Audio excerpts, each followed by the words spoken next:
What about my love? Seems you have forgotten love. I do believe that something went wrong somewhere.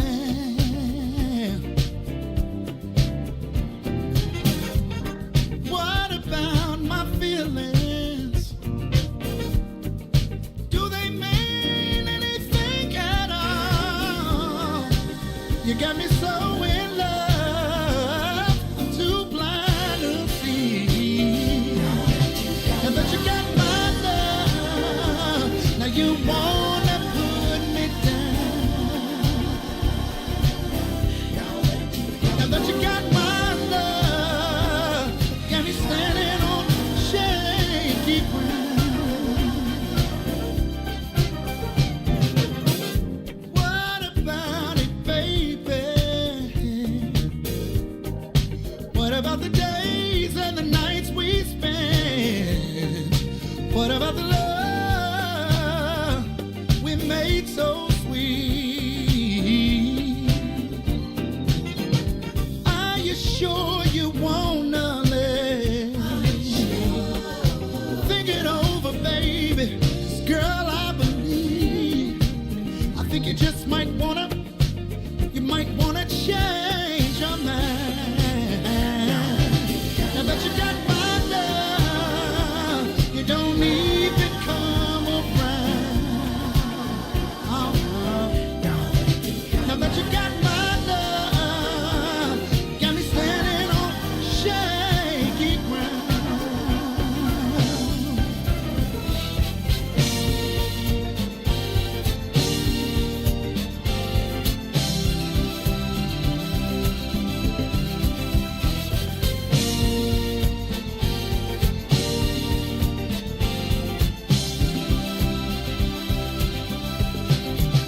What kind of way is that to treat your man? When I gave all that I never had, you got me going through changes of life with you. Are you sure you wanna live? Think it over, babe. 'Cause girl, I believe, I think you just might wanna change your mind. Know that you got my love, you don't even come around. Now that you got my love, you got me standing on shaky ground. Yeah. Now that you got my love, you don't even come around.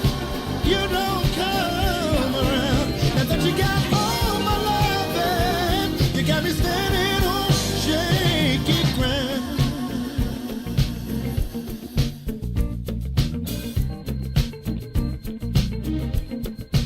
Put your hands together. Put your hands together.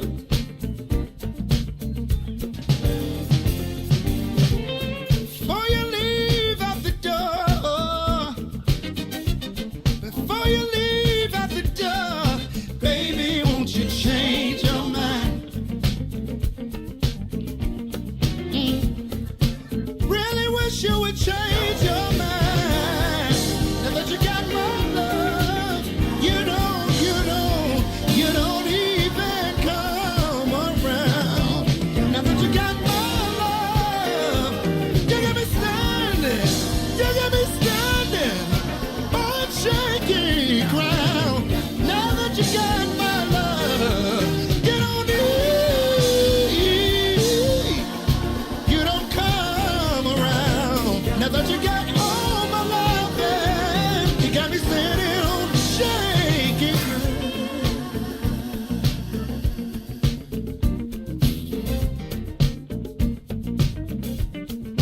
Put your hands together.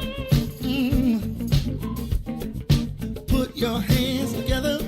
Oh my, I had a conversation with her. This is how it went. Before you leave out the door,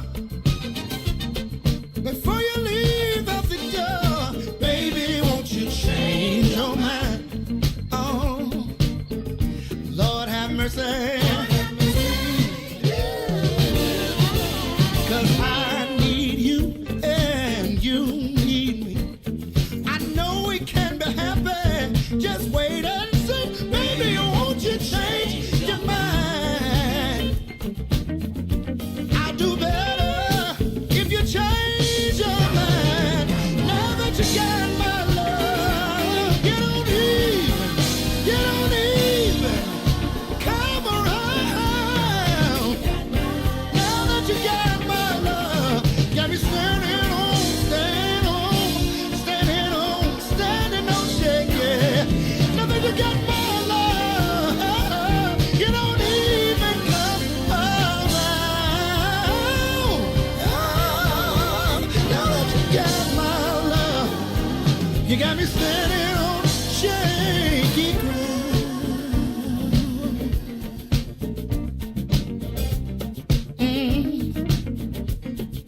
Baby, won't you change your mind?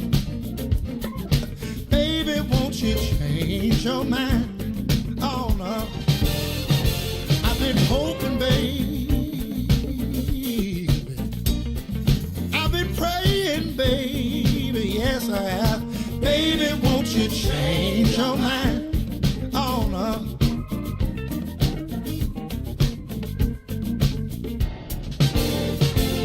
I've been hoping, baby. Yeah. I've been praying down on my knees, praying that you change your mind. Oh, Lord have mercy. I'll do better if you change your mind. WIFTV-PM. Shop at Black-owned and operated Solo Beauty, where you are appreciated and respected. Located at 8158 South Cottage Grove, Solo Beauty can supply all of your black hair care needs. Solo Beauty is open from 11 a.m. to 8 p.m., Tuesday through Saturday. The Chicago Legal Network is the collaboration of attorneys that concentrate in many areas of the law most needed in Chicago neighborhoods. The CLN lawyers focus on personal injury, criminal defense, and other issues. The CLN lawyers all average over 20 years of legal experience and are dedicated to helping the Chicago community. The Chicago Legal Network is committed to developing black lawyers through mentorship and co-representation. So if you were injured in a car accident, slip and fall, or injured on the job, or you need assistance with criminal defense, including driving violations and DUI, check out ChicagoLegalNetwork.com for more information or call 773-912-3545. 773-912-3545. WIFTV-PM. For Ruthie Moore, for Todd Stroger, I am the host of the Maze Jackson Show, asking every single day, what's in it for the black people? And if you don't like it, you can still tell them Maze said, Mayor Lightfoot, man, we ain't accepting that. We ain't accepting that. Let's go. Yeah.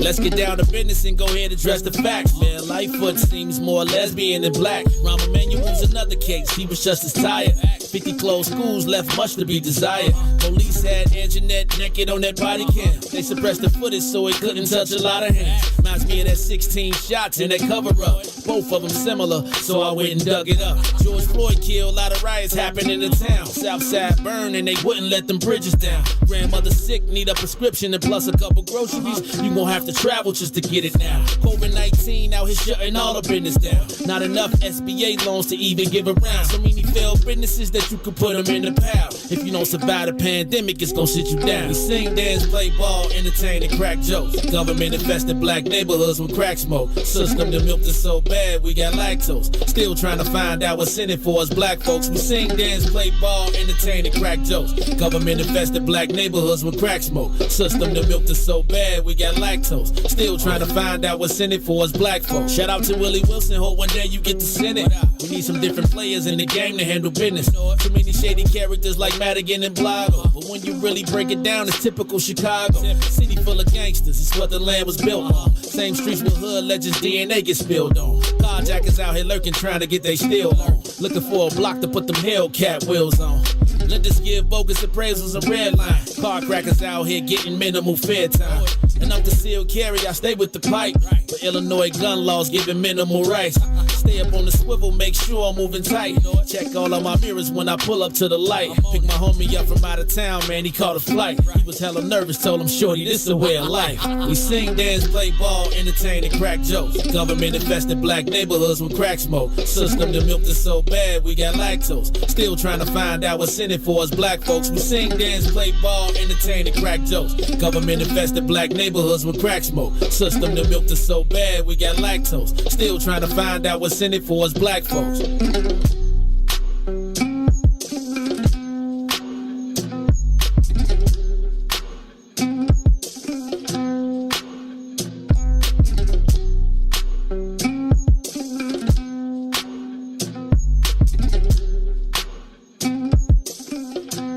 Wake up, Chicago! Wake up, world! This is the Maze Jackson Show. I'm your host, Maze Jackson. Got my co-host, Todd Stroger. Man, Todd, how you feeling this morning? It look like we Seem like we what? Lil Ron seemed like he getting into the flow of things. He must have had a conversation with he Sonia. got it right, yeah. She must have told him, you this is what you got to do in the morning. Cause you I know my Sonia. She probably said, look, get it right. She hit you up, but I'm gonna tell you what. Todd, where you going today? Nowhere. You got hold on, dog. I see creases in your shirt. I just took it right out the bag. Your creases in the shirt. Yeah, your collar stiff in a mug. You got a white shirt on. You actually look like you got it folded, right? So that's because it came out of the bag. It came out of the bag? Like what bag? You know how sometimes shirts are in this plastic bag? Uh-huh. It's the first time I ever worn it. I just took it right out and put it right on. Oh, okay. Because I was going to say, yeah, I can see that. It looks like it's a folded shirt. So, at your cleaners, do they give you the option of hanger fold? Oh, I like your shirts. I'm a box guy, yeah. You like your shirts in the box? Yeah. It's really cool when you get your shirts in the box. It almost feels like you're getting a new shirt. It is cool. I never noticed. Do they charge more for that? No. Oh, well, you know what? I'm about to have to start telling my guy, give me my boxes. Except I go to cleaners like once every month and a half. Yeah. So it's like, he'd be like, Mr. Jackson, thank you for coming. And I'd be like, he don't even know my name. He be like, Still Carrie? Oh, right. Because Carrie opened up the account. So he'd be like, Still Carrie? I'd be like, no, I'm Maze. I see you on TV. Still Carrie? No, I'm with him because, when I see guys that I haven't seen in a while, first thing I ask them, hey, you still married? Instead of saying, how's your wife? Because you say, how's your wife, and they're divorced, they're like, You don't even want to hear it. No, I don't want to Well, I'm still married. I'm telling you now, I'm not. This one, that's it. No more. Ain't now. Somebody going to the grave first. I hear you.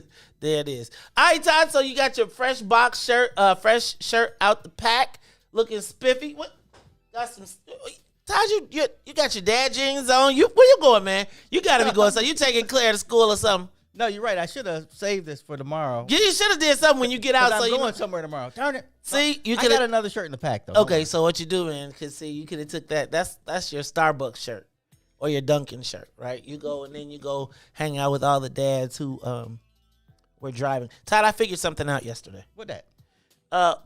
Why there's no rush for kids to drive these days. Oh, yeah. I was, my son, like, seriously. Like this time of the year, when I was getting ready, you couldn't pay me not to try to beg to drive everything. Right. Every time I got a permit, I want to drive. Like, I've been finding this wave of children. I'm talking to parents who say their kids have no sense of urgency about driving. Like my son. Right. And I was just wondering what that was about. Lil Ron, were you were you excited to drive? Yeah, I had my permit and everything. I was ready. See, my son has his permit, but I'll be like, hey, man, grab the key. Let's go take the Porsche for a whip. I'll be like, look, man. But I figured it out yesterday while I was talking to Carrie. These kids don't have to walk anywhere. So they didn't, like, my kids have had door-to-door service since they've been born. Right. Right? And so it ain't like you had to walk the 3 miles to school. So you like, man, and watching the seniors and the sophomores drive past you because everybody pulls up in a car and nobody walks to school anymore. And so, I just couldn't understand. I think I figured it out. I think for all of the parents that are out there that are right now, because what kids still walk to school? Very few kids walk to school, like, that I know. I mean, I'm even talking like a couple blocks. I used to be like, for real, Grandma, you about to drop this boy off. Like, he literally lives 3 blocks from the school. You're gonna drive him. Even St. Felicitas is a charter school, so people drive their kids. See? And drive them. Make them, man, I'd be like, make them walk in the, man, snow be up over my boots. You know, I used to hate those. Did you ever have those boots where you had to put your shoes on over the boots? Yes. I hated the black ones, and then they had the snap buckles where you stuck it through and pulled it over and it locked. Oh, yeah. I hated those boots because I could never get my shoe on in them, and that was just the worst part of the day. I don't even know why we're talking about boots because it's almost springtime. Yesterday, my my thermometer in my car hit 72. Yes, even though I think Official. it's supposed to rain today and tomorrow and still but be in the 60s, but then it's supposed to drop back down in the 40s. Ah, good. More reason for you to get with me to get your $100 holla box. Right. There are people coming to pick up the $100 holla boxes. If you want a $100 holla box today, hit me up. Let me know. You gotta let me know what kind of hat you want in there. I'm telling you now, we're running out of sizes, so we're re-upping.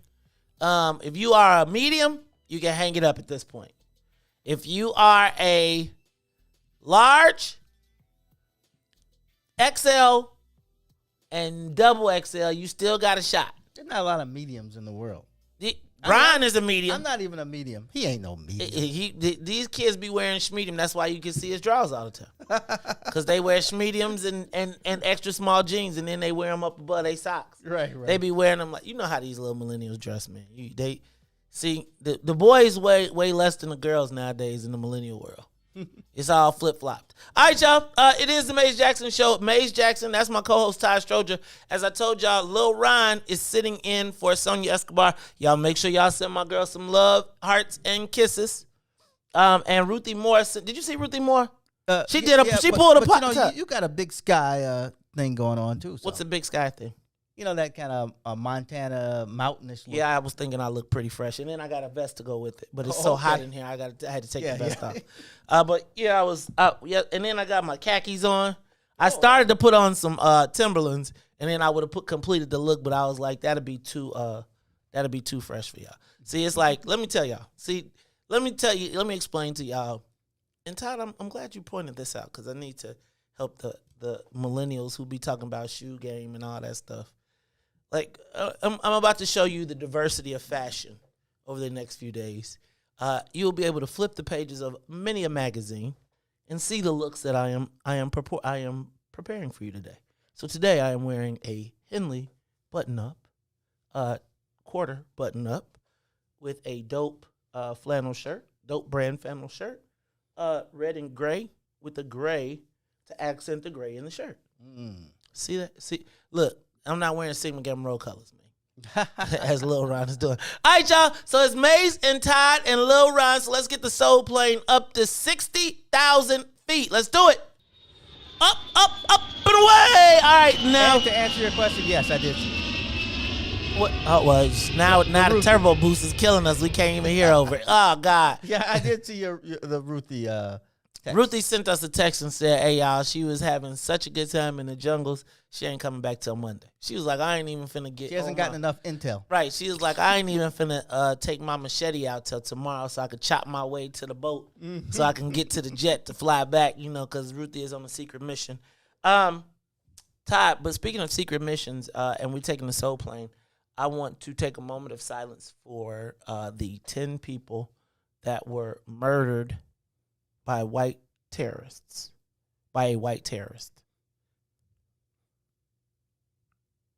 10 people, Todd. That's a lot of people. A lot of people. Pretty subdued coverage, though. Pretty subdued coverage in my estimation. Like, I looked at the front page of the Sun Times, it wasn't there. Really? No. It happened kind of late. Not late enough for it not to be the front page. It was not plastered over everything, and I feel like they're now trying to downplay it. Because this is 2 in a week. We got 16 people dead, 2 domestic terrorists white domestic terrorists that we still have not yet to call hate crime. Yesterday we saw the guy we think who was the suspect, get marched out in his drawers after 1 police officer and 9 other civilians were killed. There were people in the parking lot dead, so he went in popping. Made me think of Columbine a little bit because of Colorado. Right. But you think about it, if we talk about it, we saw 15 people shot here. Then we saw 6 people murdered. Was it 6 or was it 8? 8 and 6 Asian. It was 8 and 6 of them were Asian. Right. And then we saw 10 more people murdered yesterday. Surprisingly subdued coverage. I really think this is going to be out of I really think that they're going to try and downplay this. But I think that this is that, not that civil war that I was talking about, but that, remember when I said when Trump goes, there's the potential of not an outbreak of civil war, but we'll start to see like these random acts of violence that's just exploding. And then you talk about the lone wolf stuff. Yeah, man. Dark web. Mm-hmm. We're going to come back to that a little bit. I was just surprisingly how much information was not in the stories that I was reading. So we'll talk about that a little bit later. Also, rest in peace, Elgin Baylor. Yes. He died. Basketball player, Los Angeles Lakers. I don't know much about Elgin Baylor. I just That's heard because about him because I'm no, young. There's no coverage. It's not, there was not like you could see things from the 80s and the 90s. When was he there? He's a probably late 50s, but most definitely right through the 60s. Okay. So, yeah, you couldn't see, and basketball wasn't all of that. Yeah. At that time. My dad would tell you that he was the best small forward that ever lived. Coming from Arkansas, he would say that even after he saw Scottie Pippen play? Yep. Oh, man. Big John, what's up, man? You're supposed to stick with the Arkansas kid, man. Oh, man. Well, you may not know, but Arkansas was, his life. But, Elgin Baylor is Elgin Baylor. Yeah, that probably was one of his, young, one of the people when he was he was in his prime when Elgin Baylor was doing this thing. Yeah.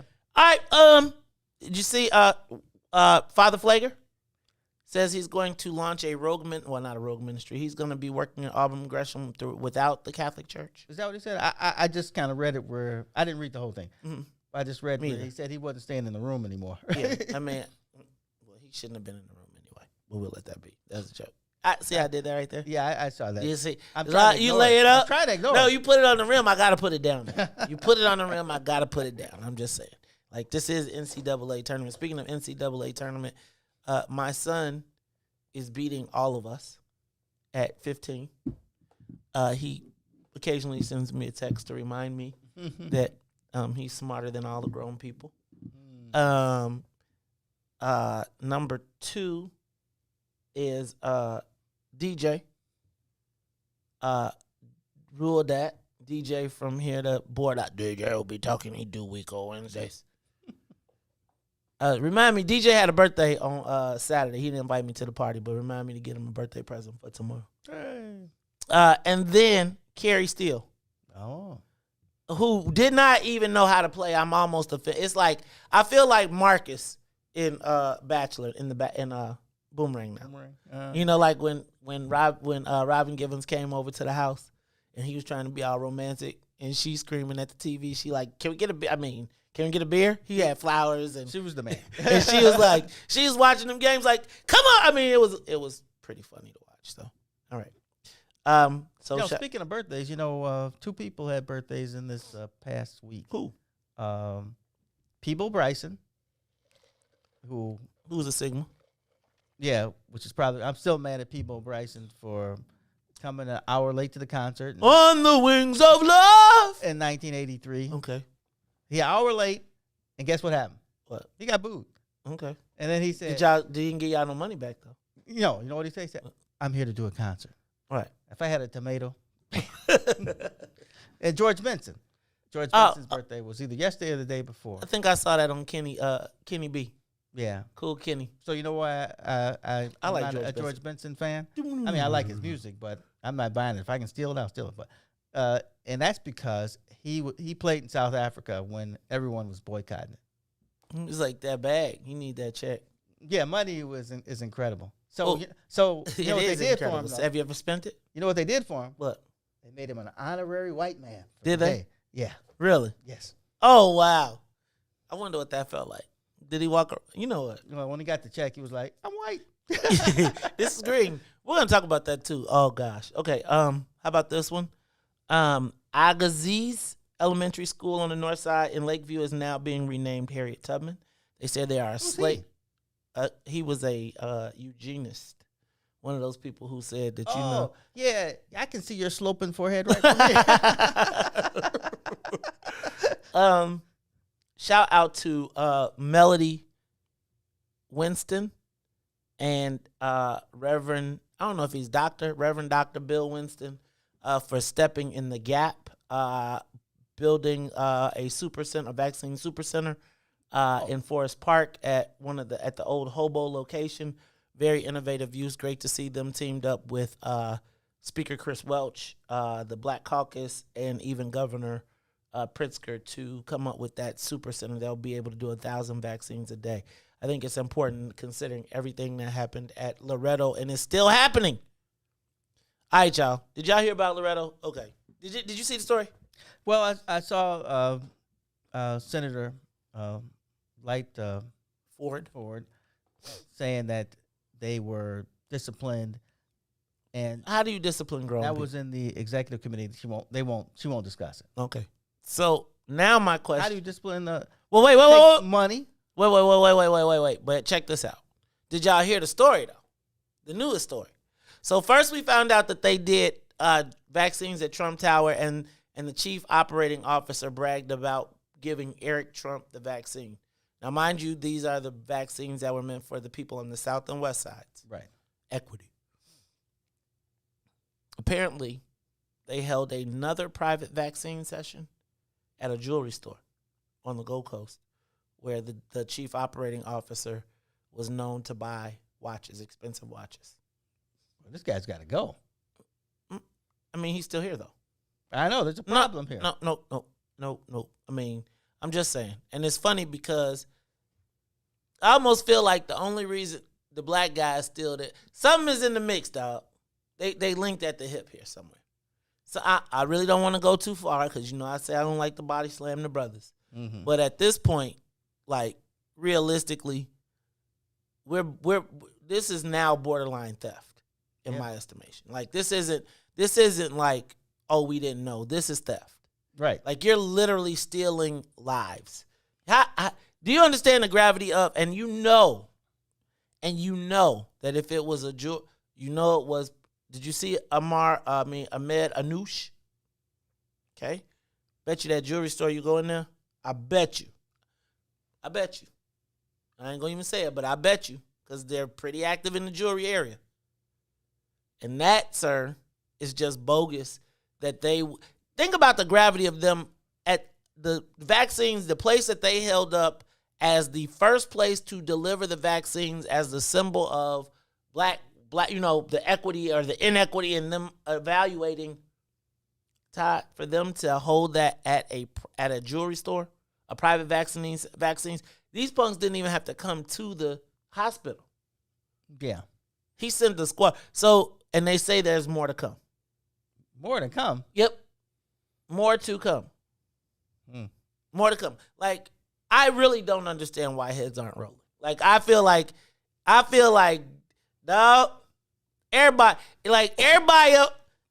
on. I'm calling my friend on the board and find out what's going on over there. At least I'm asking. You're going to ask, is the friend that's on the board, are they a friend of black people still? Like, yes. I mean, are you sure? Yeah, you know him if I said it, but I'm not.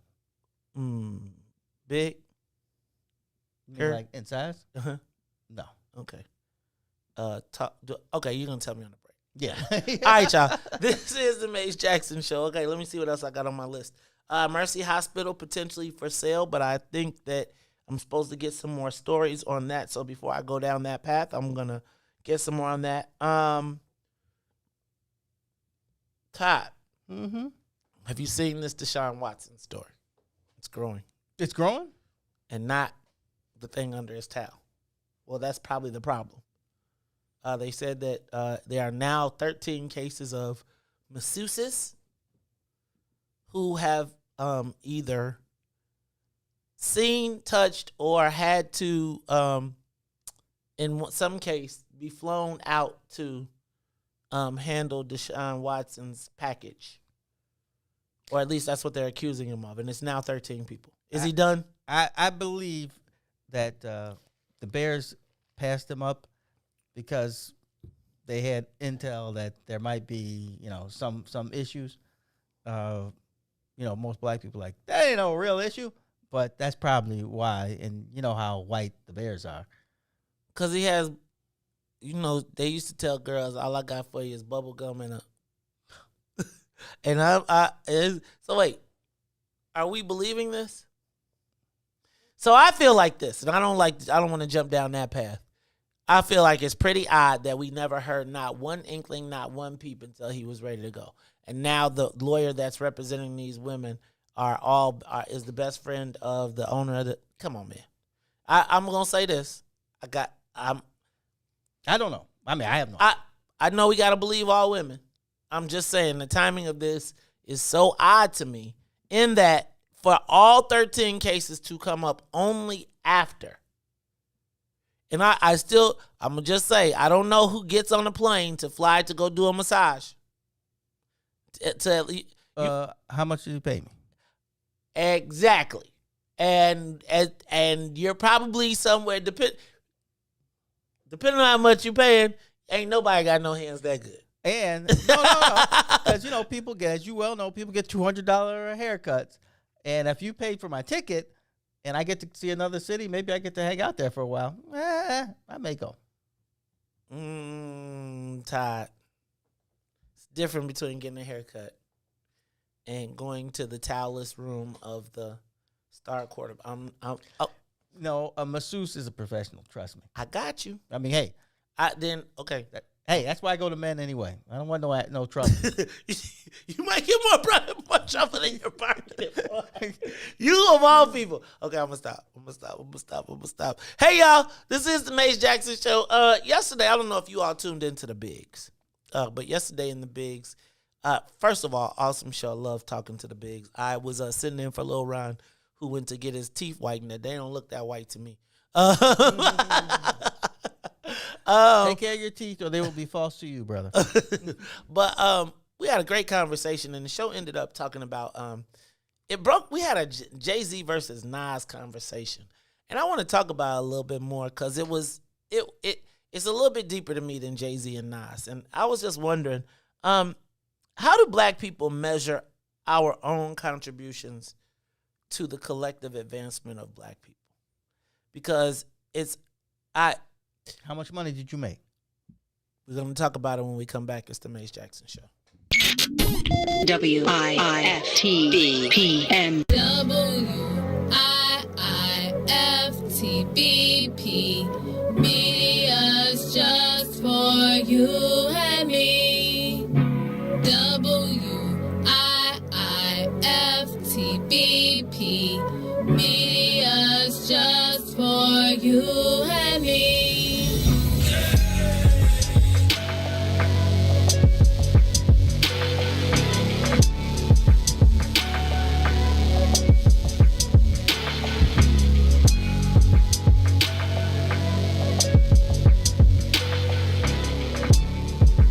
My name is Cassandra J. Matz, current Village of Olympia Fields trustee and your candidate for Village President of Olympia Fields. I've been a resident of Olympia Fields for 28 years. I believe in building strategic partnerships, establishing governance boundaries, and have and will continue to dedicate my life's work as a respected and credible voice when it comes to decision making. Olympia Fields has always been a community of familiarity and comfort, and I want to make sure the village stays that way. On Tuesday, April 6th, vote Cassandra J. Matz for your Olympia Fields Village President. Paid for by Citizens for Cassandra J. Matz. Everybody's talking about the all-new Sam Silk's Chicken and Fish. Place your order today for a delicious meal. The chicken and fish are fried to perfection, featuring a wide variety of catfish, perch, tilapia, whiting, and shrimp. Now it's your turn to see what everybody's talking about. It's the all-new Sam Silk's Chicken and Fish, Chicago's newest spot for delicious meals. Stop by at 2537 South Wabash in the South Loop or get contactless delivery from DoorDash, Uber Eats, Grubhub, and Postmates. For more info, call 773-807-9010. 773-807-9010. Sam Silk's Chicken and Fish is open just in time for lunch. Or take it to the house for a delicious dinner. It's Chicago's new spot for perfectly fried chicken and fish. Don't wait any longer. Try it today. Sam Silk's Chicken and Fish. 2537 South Wabash in the South Loop. Sam Silk's Chicken and Fish. WIFTBPM. I think that the black community is starting to realize the mayor may not necessarily be an ally just because she is black. Live from What's in It for the Black Media Studio. Our representatives don't necessarily get a pass just because they're black. We've got a challenge in the black part of Chicago of holding black politicians accountable. You're listening to The Maze Jackson Show. This is Chicago, so I understand the Chicago way. I ask every day what's in it for the black people. With Maze Jackson. Come on, y'all.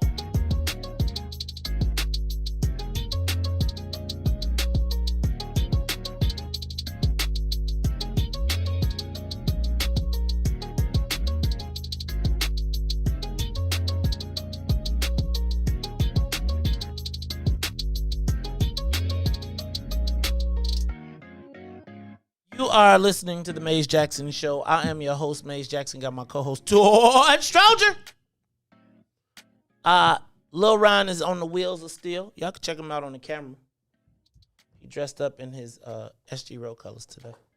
Got on his go. Actually, I'm gonna get a so speaking of that, speaking of colors, the $100 holla package, we are selling them right now. All exclusive, original, black and white. So, what is the $100 holla, you may ask me? The $100 holla is your choice of a black beanie with the Ghost logo, the Ghost What's in It for the Black People circle logo, or the original Black Scully with the What's in It for the Black People original logo.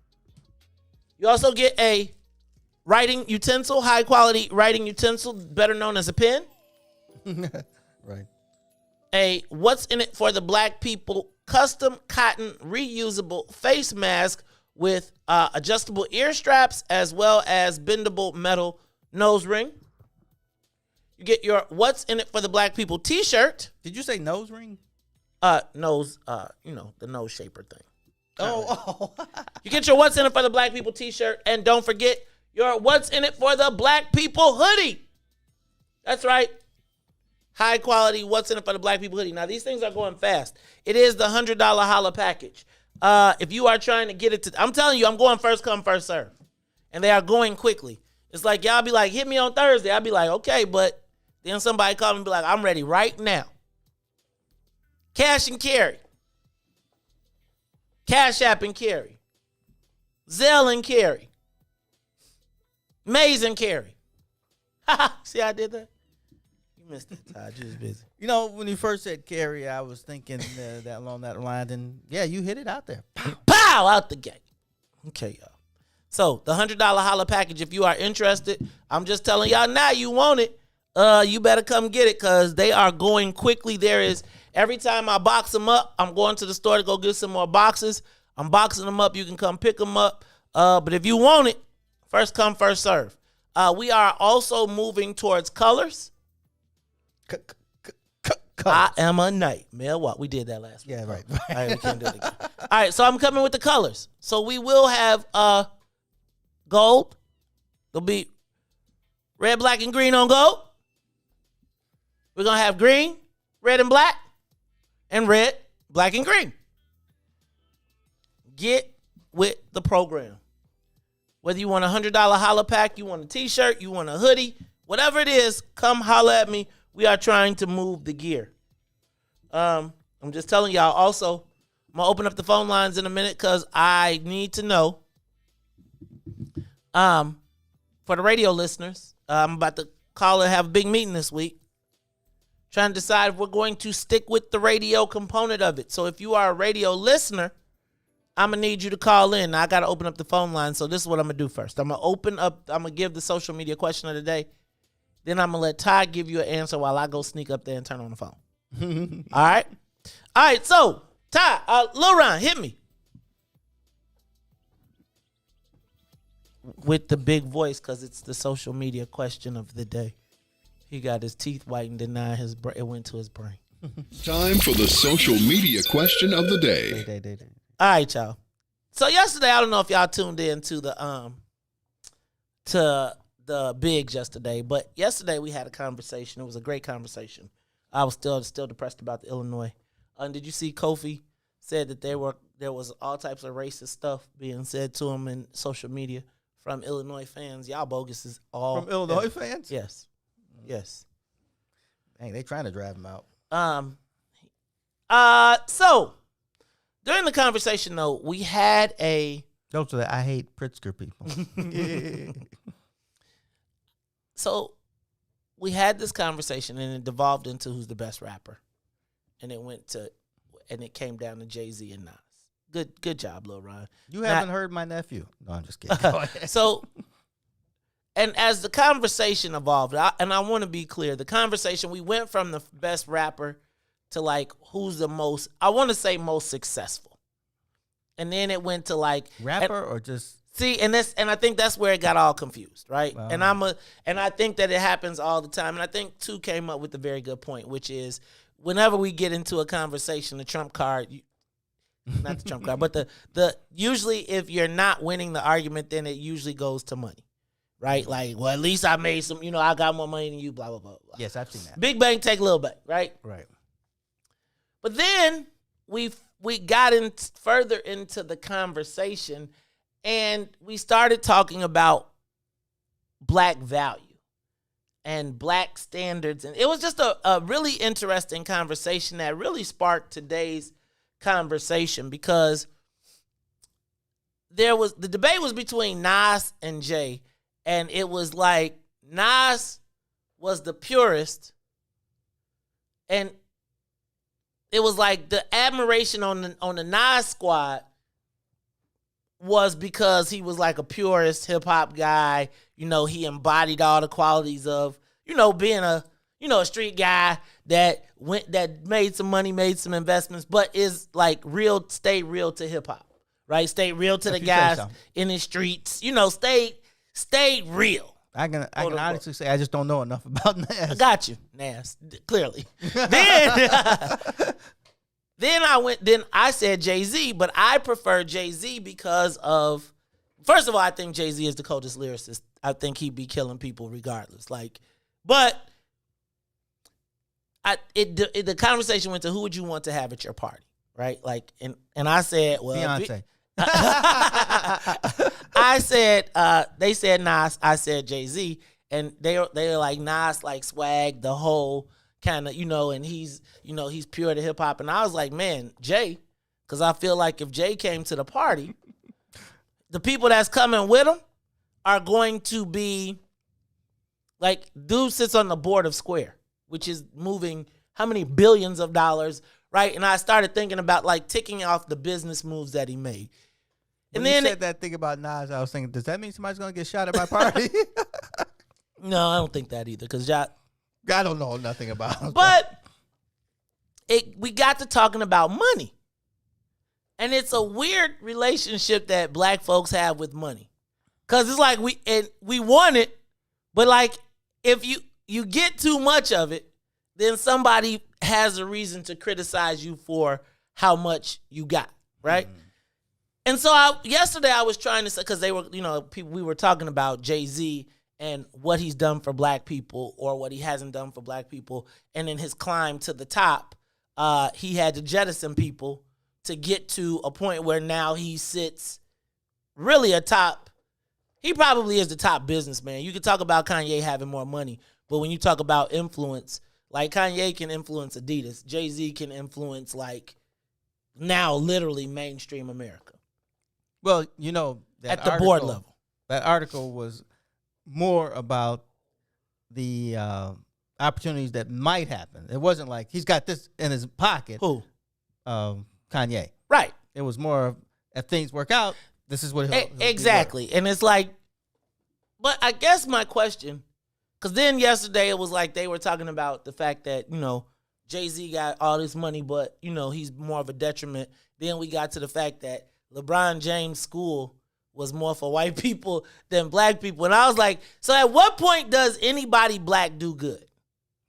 Right? Like, so the social media question of the day is, how do black people measure our own contributions to our collective advancement? Now, the conversation started with Nas versus Jay-Z. Jay-Z is aspirational. Aspiration was presented almost as a negative, right? In the fact that Jay-Z got this and we all chase it. And I don't necessarily say we all chase it, but the ideal of the chase is about money, right? But I feel like that aspiration is about the economic freedom that comes with money, right? Like, then we went into wealth versus success. And I think in the conversation, too, was like, he knows plenty of black people without money who've done more for black people than Jay-Z. And I was like, who? And then it became, because I want to know how, right? Like, how do you measure someone's contribution to blackness? And then measure it compared to, like, is there a scale? Like, so if you make $10 million, do you have to give $1 million to count for what you did for black people to count? Like, who measures that and what is the standard? Because I think about the Trayvon Martin family, right? And I think about the money that they gave to Trayvon Martin and the film that they financed for that.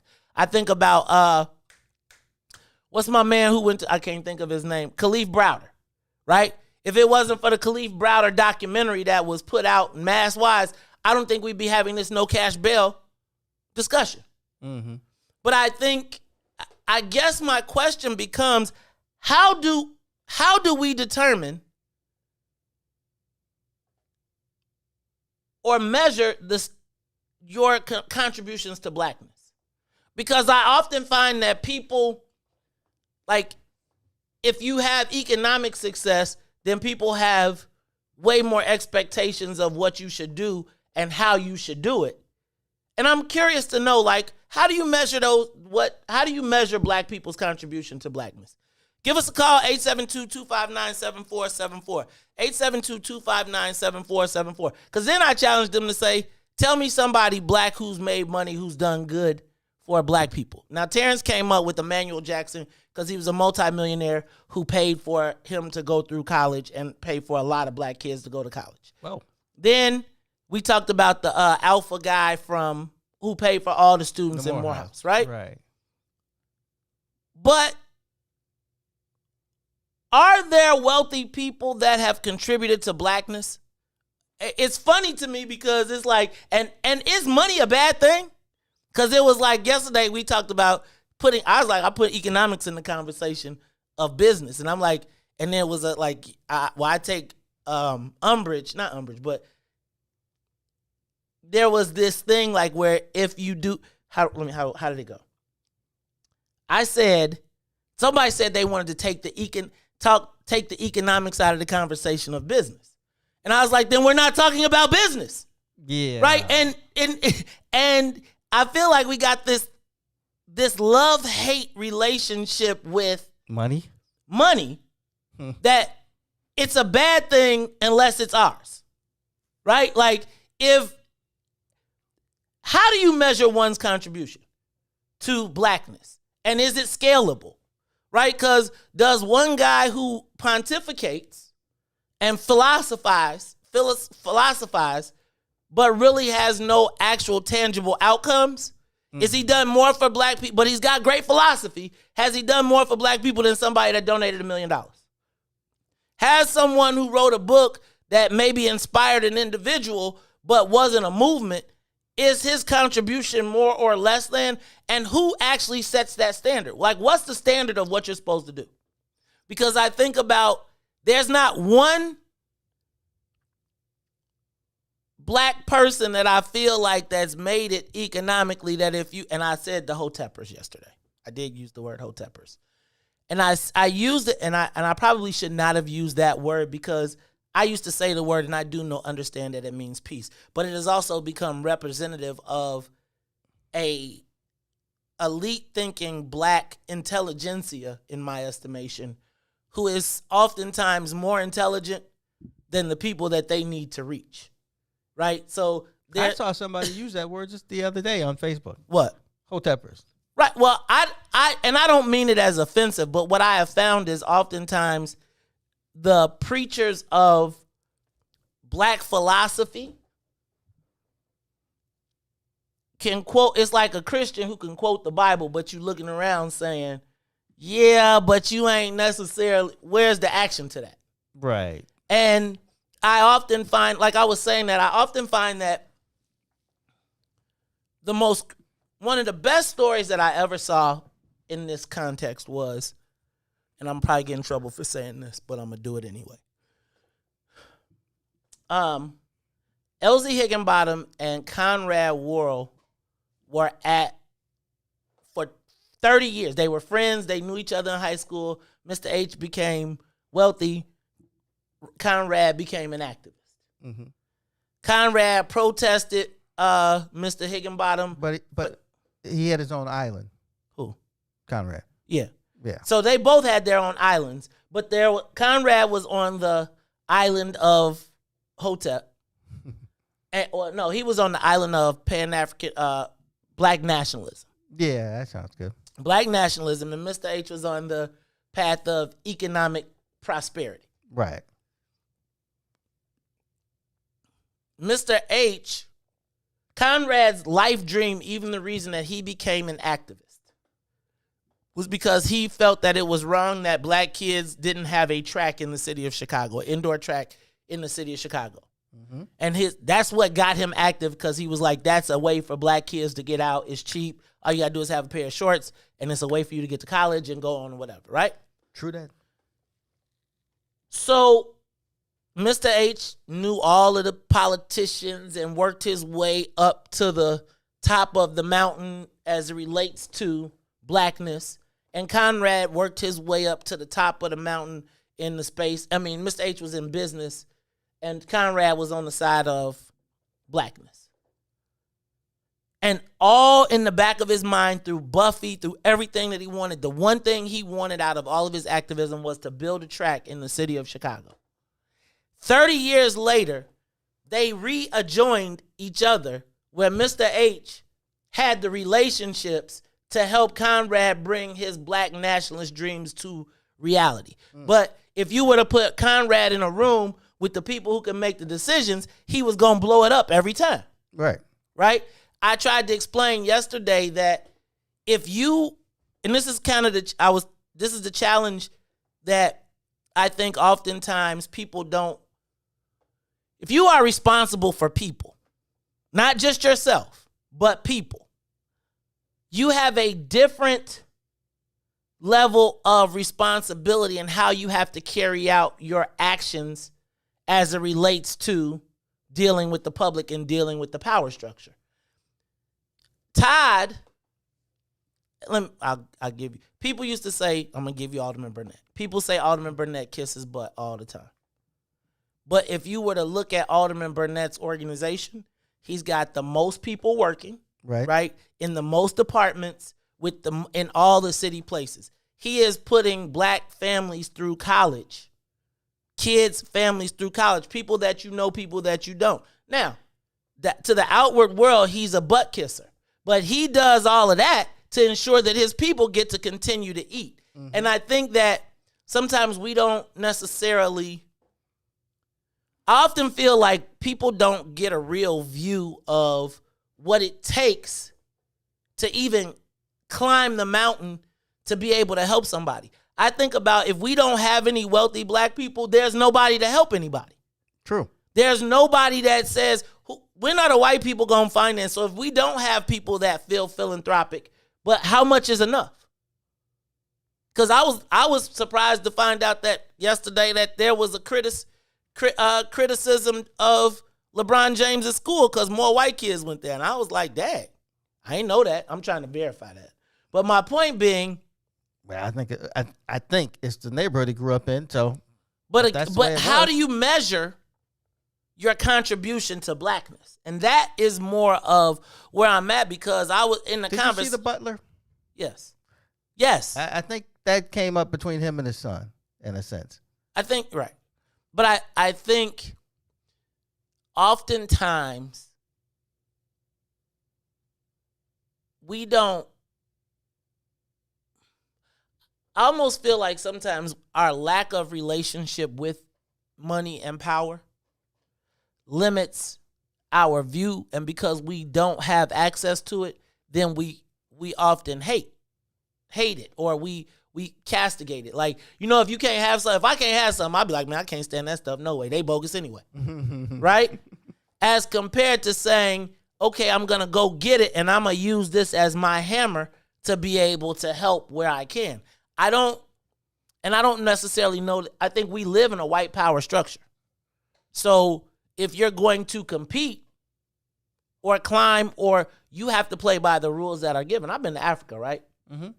Yo, cuz I understand the rules here a lot better than I do in Africa. Right. And I just often think that we shun the people that need our message often the most. Because it's like Jesus in the temple. It's like the Pharisees. I feel like oftentimes the Hotep crew is like the Pharisees in the Bible. And if you understood the Pharisees, they knew all the laws, they read all the books, they had all of the book smart, but not the practical knowledge to minister to the people that needed them. Mm-hmm. And oftentimes in my mind, I wonder, how do we succeed if everybody that has to make the climb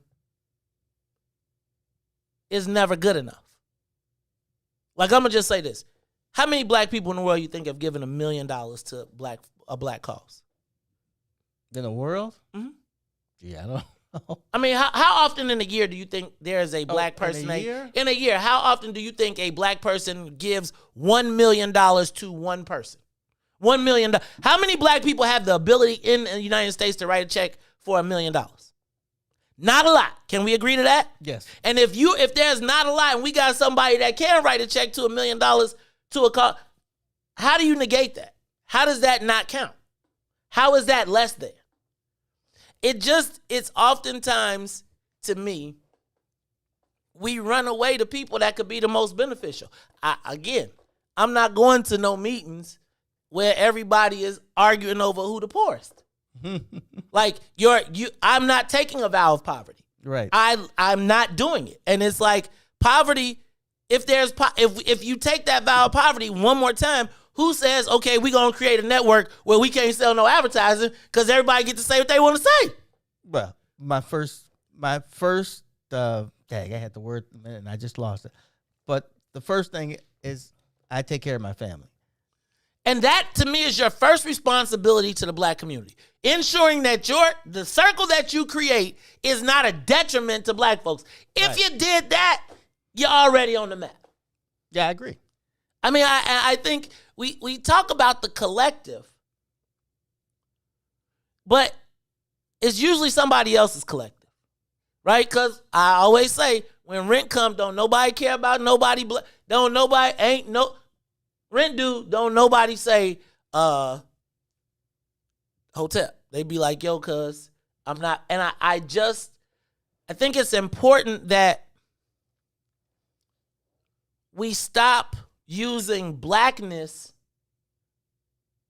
to measure people against a standard that doesn't exist. It's like, black folks, we haven't even been accustomed to money. We haven't even been accustomed to power. And I would argue that most black folks haven't even seen power exercised.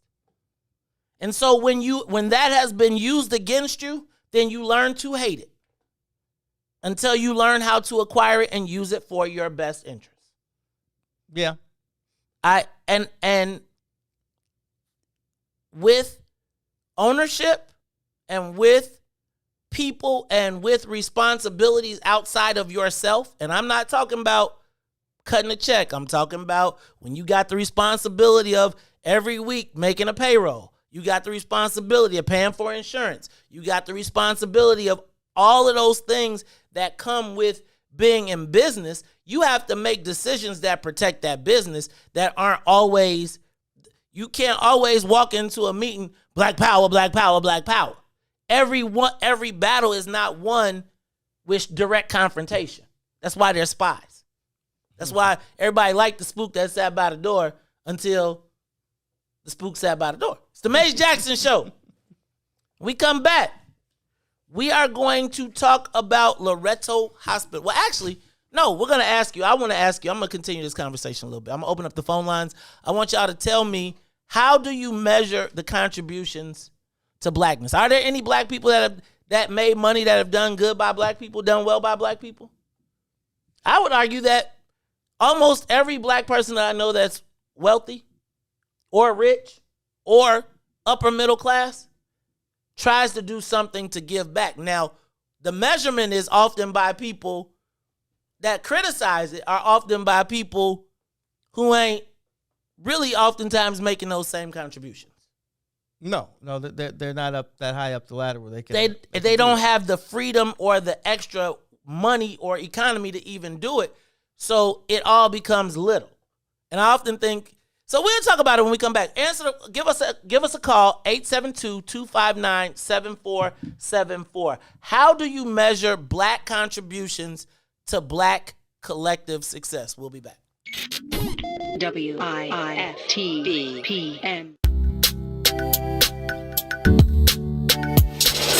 Sissy's Taco Bar Pop-Up is back with more hours and more days. Check them out at their new pop-up location at The Woodlawn, located 1200 East 79th Street. Sissy's Taco Bar offers authentic street tacos infused with international soul. Now every Tuesday, Thursday, Friday, and Saturday at The Woodlawn from 12 p.m. to 7 p.m. New vegan tacos have been added to the menu too. Visit sissytacobar.com for more info. Introducing your trusted source for high-quality black emojis, better known as BLACKNESS. We believe black is beautiful, and that beauty should be reflected in the digital market. Now there is an app that does just that, starting with Black Creek letter organizations. Blackmoji D9 offers more than an emoji app. It is a cultural experience of black excellence. Download the app in the Apple or Google Play Store to access a specially curated catalog of emojis representing the Divine Nine. Use the emojis to celebrate Black Creek events, acknowledge current events, support social causes, and learn about esteemed Black Creek members who blaze the trail of Black history. A portion of every subscription goes toward a scholarship fund specifically for members of Black Creek letter organizations to help keep the legacy alive. Download the Blackmoji app today. You are listening to the most dangerous show in the morning. This is What's in It for the Black People Radio. Maze Jackson. Maze Jackson, the most vociferous advocate for black people in the world.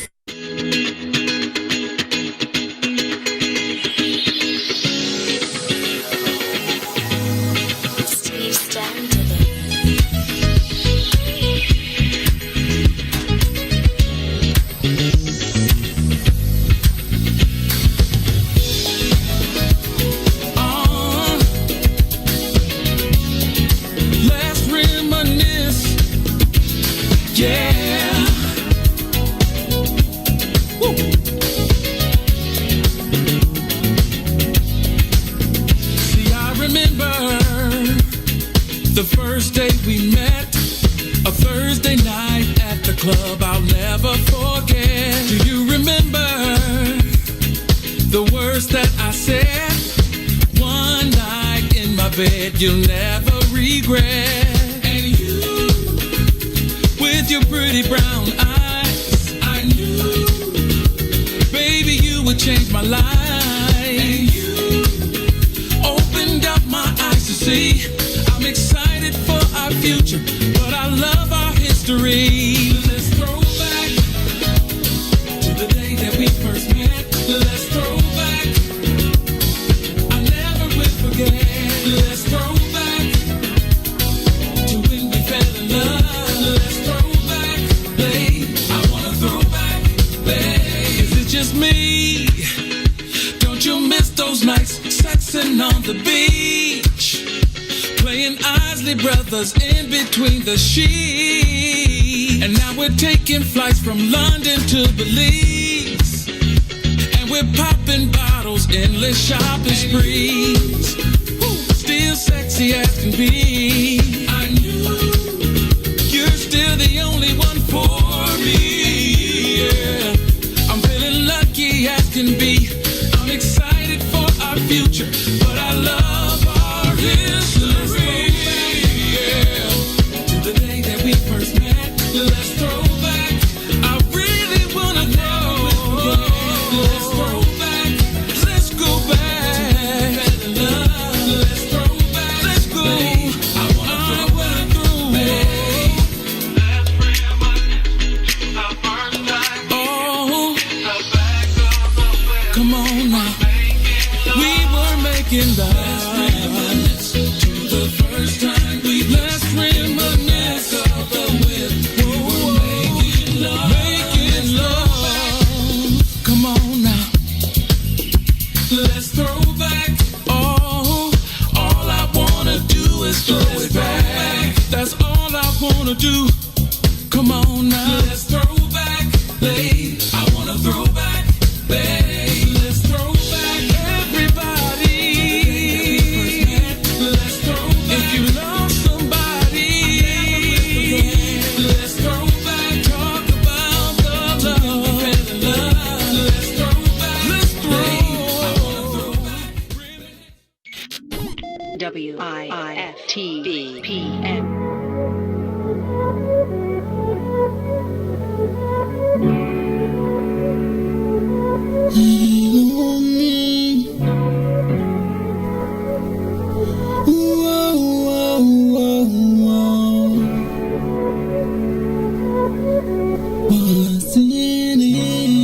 What's in it for the black people? Cause economically we are not equal. Waking up to lies, can't doze no more. I told y'all this, that dangerous show. Don't go to church if you ain't trying to help us. Don't even try to be around and can't protect us. We see the lies of the politicians. We need money, no symbolism. It's Maze and Sonia and Ruthie and Todd explaining how we all come from God, giving us tools to beat the odds. If we're united, our movement gon' start. They ain't tryna help us, they ain't tryna do nothing. We gotta do something, we gotta stop running. It's time to confront the problem. Really, you expect your oppressor to solve us. What's in it for the black people? All the lies we didn't heard before. Time to pay attention, you gotta do more than listen. Need some action with it on the count of 3. Let's go. Wake up, Chicago! Wake up, world! This is the Maze Jackson Show. I'm your host, Maze Jackson. Got my co-host, Todd Stroger. Lil Ron in the building as well. All right, y'all. It is the top of the hour. It is 7:06. Shout out to Remy Steele, Remy Red. Let me send some shouts out to people that are commenting. Hey, also want to let you know the phone lines are open. 872-259-7474. 872-259-7474. Radio listeners, I'm especially looking to hear from you. Because I'm asking you, if you're on the radio, you listening on the radio, I want to hear from you because we got big decisions to make. Do you take us in from the radio? If we gave you an app, would you check that app out? How would we get to you? Are you listening to us or checking us out on social media? So when you answer, let us know where you're calling us from. 872-259-7474. I'm asking the social media question of the day. How do black people measure our own contributions to our collective black advancement? I was just thinking, man, I don't know anybody locally who we recognize as people who have, like, yesterday I was trying to find out, like, who has done a good job by black people? Not locally, just period. Like, because I didn't know anybody really, there wasn't, based on the standard, which I don't even know what the standard is, right? Because everything we do benefits white folks, is what was presented. But I often feel like our lack of familiarity with power and money, like, and I'm not talking about like street power. I'm talking about like real power, the power to affect the change, the power to impact the lives of tens of thousands of people, the power to change economic strategies for major corporations, the power to buy, sell, or trade, the power to be, go, and do as you please. To me, that is the tool that wealth provides. It is aspirational. And I think you don't succeed in life if you don't have aspirations. Even if your aspiration is to be a writer, you have to see it, you have to envision it, and then as a writer, how does a writer contribute to blackness? From philosophy, you know what I'm saying? Like, again, I just think there's no measurement tool. And I often find that blackness is often used, oftentimes in the world of the conscious black folks. I'm going to stop saying hoteppers. But in the conscious black folks, that philosophy oftentimes runs more people away than attracts people.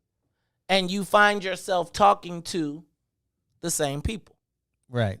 And the group gets smaller and smaller because they be like, wah, wah, wah, wah, wah, wah. Wah, wah, wah, wah, wah, wah. And I don't think that the average person does not seek to bury themselves in the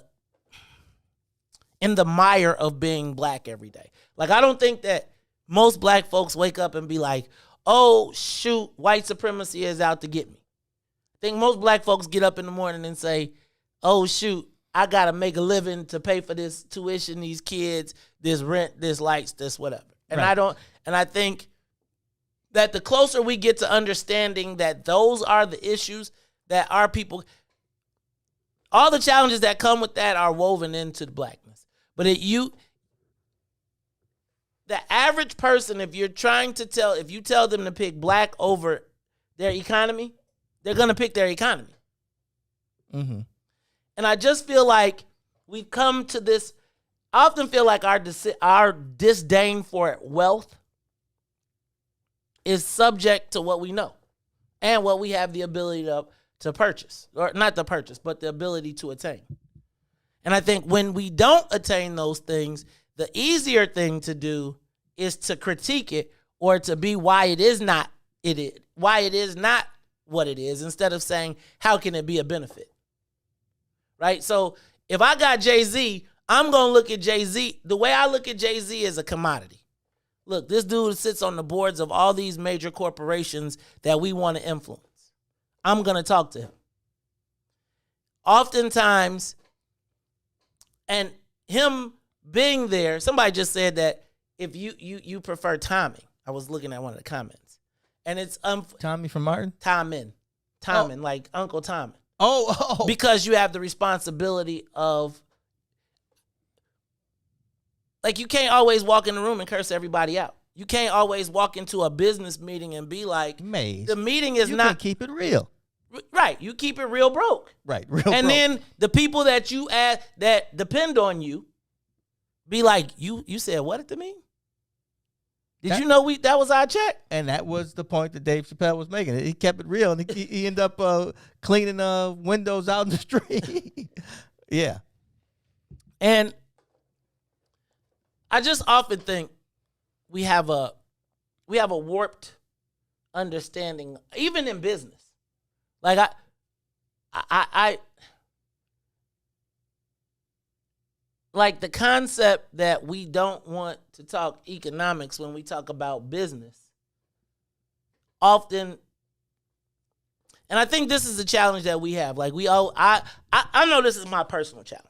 My personal challenge is I always want to bring everybody with me. Mm-hmm. Right? And in trying to bring everybody with you, you wind up somebody is always like, I ain't getting enough. My value is not there. I'm way more than what it is. I'd be like, it ain't nothing there. Yeah. Right? And or they look at what you got and be like, man, they start with what you got instead of saying, what did we build collectively? Right. And I just think we have a dysfunctional relationship with money and power. And because we have a lack of a functional relationship with it, we just throw it to the side and say, oh, it's white power did it to us. Mm-hmm. Let's go to the phone lines. We got callers? We got somebody on the live line? Jake, you on the Mace Jackson Show. How do you measure black people's contribution to our collective success? Oh, Lord, now Ron ain't even got you on the phone. You there? How do we measure it? Yeah, okay. How do black people measure our own contributions to our collective advancement? Well, first of all, who built the country? Second of all, who did all the technologies? They lie and deceive us like we, haven't done this. They have stole everything. So it's not like they are such brilliant people and they conquered and stole everything. Now, as far as with Jay is a former drug dealer. He poisoned this community for decades. He needs to try to, work on himself. And conscious, would I rather be conscious or unconscious? Be dumb or conscious? Now, some of us have took the time. People had a whole year to try to find something else spiritual about themselves. In these times, if you thinking that money is is the key, what happened to the money when the creator shut it all down? I don't care if you had $1 trillion, you couldn't do nothing. You couldn't go nowhere. You might be on your island. You got 50 cars out there, such and such and such and such. And one thing I'm gonna get off the phone. You might have some. And the 400 years is over with. And it said, and the hotel ain't got nothing to do with the Bible. That Bible is not a black book. It's about a certain people that was going to go, Abraham seed, go 400. But he said, afterwards, I'm going to bring all these things up. But afterwards, you shall have great suffering. Some of us. I don't know about you black, but I will never beat my chest. I will never beat my chest on something who you call right that you gave me, and then that's going to be my... Nah.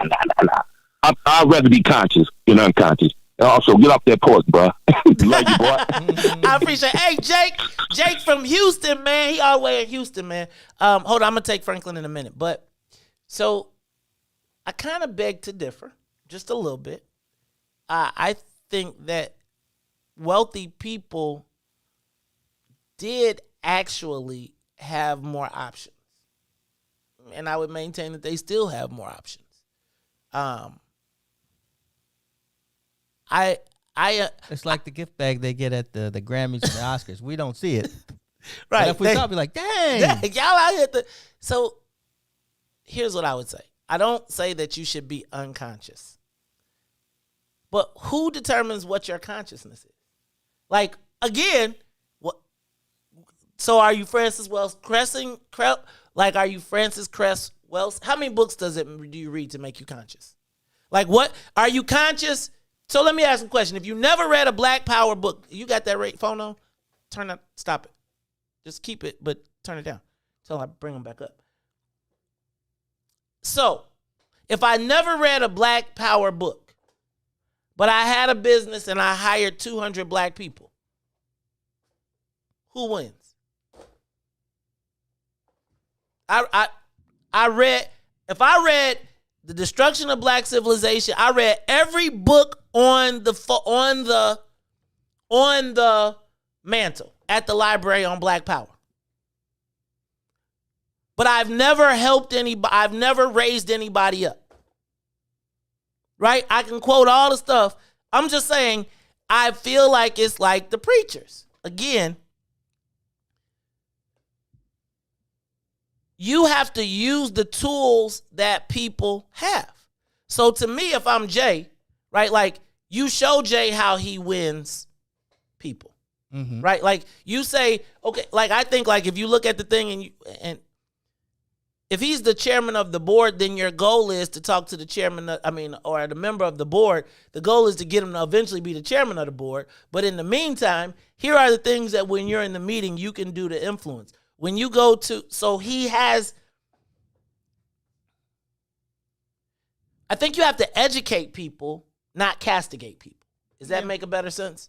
Yeah. You have to educate. And I feel like people who read a lot of the books oftentimes take that knowledge and almost look down on people who may not have read all the books, but say, hey, yo, I just want to help.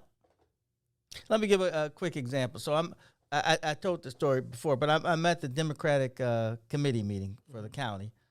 And, I've been to meetings, but, I was just the alderman representing my dad. And one of the aldermen says, we shouldn't, one of the committeemen, who happens to be an alderman, says we shouldn't endorse anybody. And I get up and I'm like, no, that's the craziest thing I ever heard. Now, no one else was going to stand up because times had changed. But I stood up and made that's what we do. That's our job, speech. And people paid attention because, I was the county board president. Power brings something for. But I had the ability to stand up and say that because I was, at that point, a leader. But it makes me think of also of trying to get that tax passed and how many black men were fired because of it. And the support I didn't get, and I don't mind saying it, from Robert Steele. Robert Steele literally would not vote for it to save his life because he was playing with the liberal guys. And I couldn't put enough pressure on him to get him to see the bigger picture, that this is bigger than you having some kind of, bond with the liberals. I mean, I would break away from the establishment in a minute if I felt like it, and I did it more than once, and no one came after me. You have to, when you are given a something that makes you responsible, you have to see past yourself and see the bigger group. That's how I looked at it, and maybe I felt that way because I'd been under a system that was very powerful under the 8th Ward, and maybe he didn't feel he had that kind of freedom. But I think when we don't do it, we suffer 3 times as much as white people or any other group. I just think it's very difficult for me to see us say we got to. I'm just not a fan of any type of sitting any of it out, right? It's like, no, dog. Every day to every black person, I think we have a unique group of black folks that operate in this space. They have the convenience or the luxury of taking their eye off of survival to focus on blackness. A lot of black folks only have the ability to put their eye on survival. Then there's a whole level of black folks that have never been even educated on blackness. And if I was to listen to a conversation, who haven't been educated but they know their place, they like, man, something ain't right here. And I just think that we got to start thinking about how do we bring people in and start educating them. Because I would honestly say that, like, even paying attention to Jay, he's evolved. He went from being like, if you're going to get me where I started and you're not going to give me the room to evolve and then evolve into greatness that can be leveraged for the future. I mean, you're talking about dude is now doing the new economy. He just made 16 people $8.6 million. Give me a black person that made 16 black millionaires. No, that doesn't happen every day. No, I mean, but again, that's my point. Like, my point is you just elevated 16 people into another level of independence that allows them and their apparatuses to grow. Now, maybe it's not your apparatus, but is your job to save the world? Or is your job to save the people around you? I see exactly what you're saying, because when Tu and I were having that discussion, my problem is with the young people, but my problem really is with the older people who never evolved, who are still stuck in that we got to poison the neighborhood to help ourselves. That's my problem. And I guess who are the people that have to do that? Because I'm going to be honest with you. I have not met the black people who are against black people, really. Like, not the Ward Connerlys and people like that. But like, I there's not one black person that I've ever talked to that I can think of. Now, they may be like, I'm frustrated with them Negroes. I'm tired of these ninjas breaking into my garage, and I'm tired of the things that I have to deal with black folks. But even the wealthy ones, they may talk. We all talk. A lot of people talk about black people and ninjas. And we know we don't want to talk about it out public, but we know that there's a difference. And we know that there are people in our community that some of the basics got skipped. But it just seems to me that we it almost seems like we glorify our status. Now, it feels to me like because we don't know we're not exactly sure how to acquire power, or because I think the way that black men know how to express power, quite frankly, is physical. Right. They understand physical power, and they understand. So the answer is, somebody was like, man, so Maze, you feel like you got, like yesterday in the conversation, it was like, you feel like you have to kiss ass as the owner of a company. And I don't want to say kiss ass. I mean, that was the word, but I don't think it's necessarily kiss. But I have to think about the things that I say and do for the benefit of everybody. Right. And that's not weak. That's not less than. That is business. Now, again, I say if you don't want to do business, if you don't want to do business, then you got to figure out a way to eat. Yeah, that's true. Right? Like, if you're not going to do business, then you got to figure out a way to eat. And we tend to denigrate those that have figured out how to master the system we live in while still not having an alternative. Like, you can't be mad at me for figuring out how to climb the ladder here and you ain't giving me an alternative over here. And it's like, it's we, but who is the we? Like, who takes that responsibility? And who has the time or the energy or the finances to put somebody together, to put the team together, to focus on it, to give us the plan? Because if you're going to finance the thought, somebody's got to have the money to finance the thoughts to be able to think. That's true. People act like surprised because they found out that the United Negro College Fund's first chairman of the board was black. Well, you should know very well that black folks ain't really got no money to be contributing to the joint. That's the purpose of the job. Exactly. It's to raise money. And so that's why all these HBCUs have white people on their boards. They got the money. Joe, I'm just saying like this. I'm not being bogus, but like realistically, I'm having this radio conversation because we have an outlet, but there's no black wealth who are the wealthy black people that are like, yo, we're going to finance your movement. Right. Right? Now. And we got to talk to Franklin too. And we will talk to Franklin. But let's say it's my money. And I feel like, at what point then do you say, does that count? Is this a collective to the good? Like, does this count as my black contribution?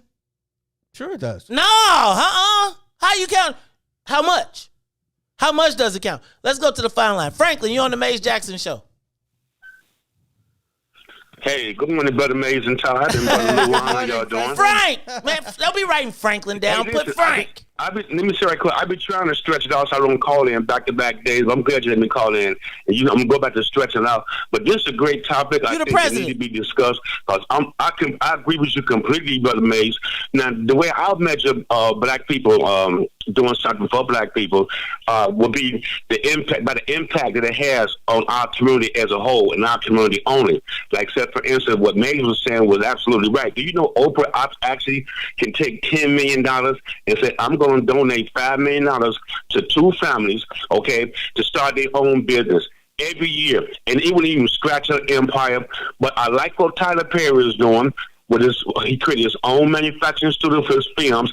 That's the thinking that we should be on. The greatest thing they can do for us as a whole is start opening up manufacturing plants that manufacture the products that we use every day. Even the vehicles sitting out there in our driveway, putting tens of thousands of black people to work, building our own economy. You see what I'm saying? What that brother Ken Griffith did with the student paying off their debt, everything, that was great. That's going to have an impact. What Tyler Perry and Spike Lee does, it's going to have a great impact on us as a whole. Bring them forward, black talent, actors, wives. So what Serena Williams is doing, Ice Cube and her sister with their own basketball league, Michael Jordan his own wine. See, stuff like that.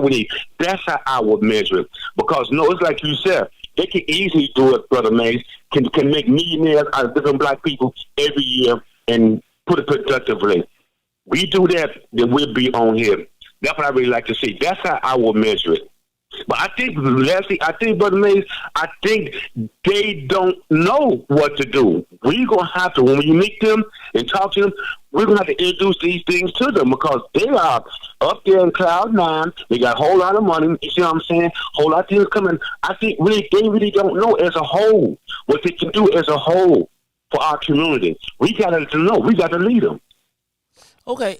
Does that make sense? It does. It does. This is me. And I just think that we put a lot on other people that we don't put on ourselves. I think that realistically, I'm just not a fan of anybody counting anyone's money. I'm just not a fan of that because I don't think that people have an accurate count. Mm-hmm. I don't. I really don't. I think you'll get mad if he took a picture every time he bailed somebody out of jail. Right? You'll be mad. If I was, every time I gave somebody groceries, every time I did something for somebody, you'll be mad about that if I was promoting it.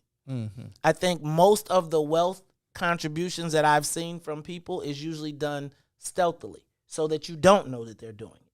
Quite frankly, a lot of people do it just because it's a tax write-off. Right. So I think that no one gets to determine your level of accountability. Nobody gets to determine your level or what your mission is within the community. Now, I do think that we all have a process to give back. I mean, we should come up with a process to give back. But I would just tell you, I'm not giving money to somebody that MF'd me. Right? Like, if y'all like, you ain't nothing, you as a da-da-da-da-da-da-da, well, don't expect me to come over here. Right. Right? It's like, because you just don't know people's. Yeah. I just think that you cannot. Aspiration is a real thing. My dad was a different guy. He was getting his butt kicked by all the other African Americans, even the ones that he may end up working with later on. But they had no qualms in coming to him and saying, I need help. So right. There were guys who didn't want to go to jail. They go see him. But my thing is this, though. Like, real talk, who black can you go get help from? Like really. If you take everybody that's trying to do something and trying to get economically solid, who do you get help from? Well, where do you go? That was a past day. I don't know who you go to. No, but I'm saying, like, right now, if you're black and you can't get no bank. Oh, I guess you go to the speaker. What? Yeah, the speaker ain't got a bank. No, but I mean, and that's if you're a social service agency. If you're a black person, you say help can be so many different things. So. I agree. Help can be, but if you got to make payroll, cash. If you got to make payroll, here you go. You got a $20,000 a month payroll, and you can't get a line of credit from the bank. Who are you going to? Who?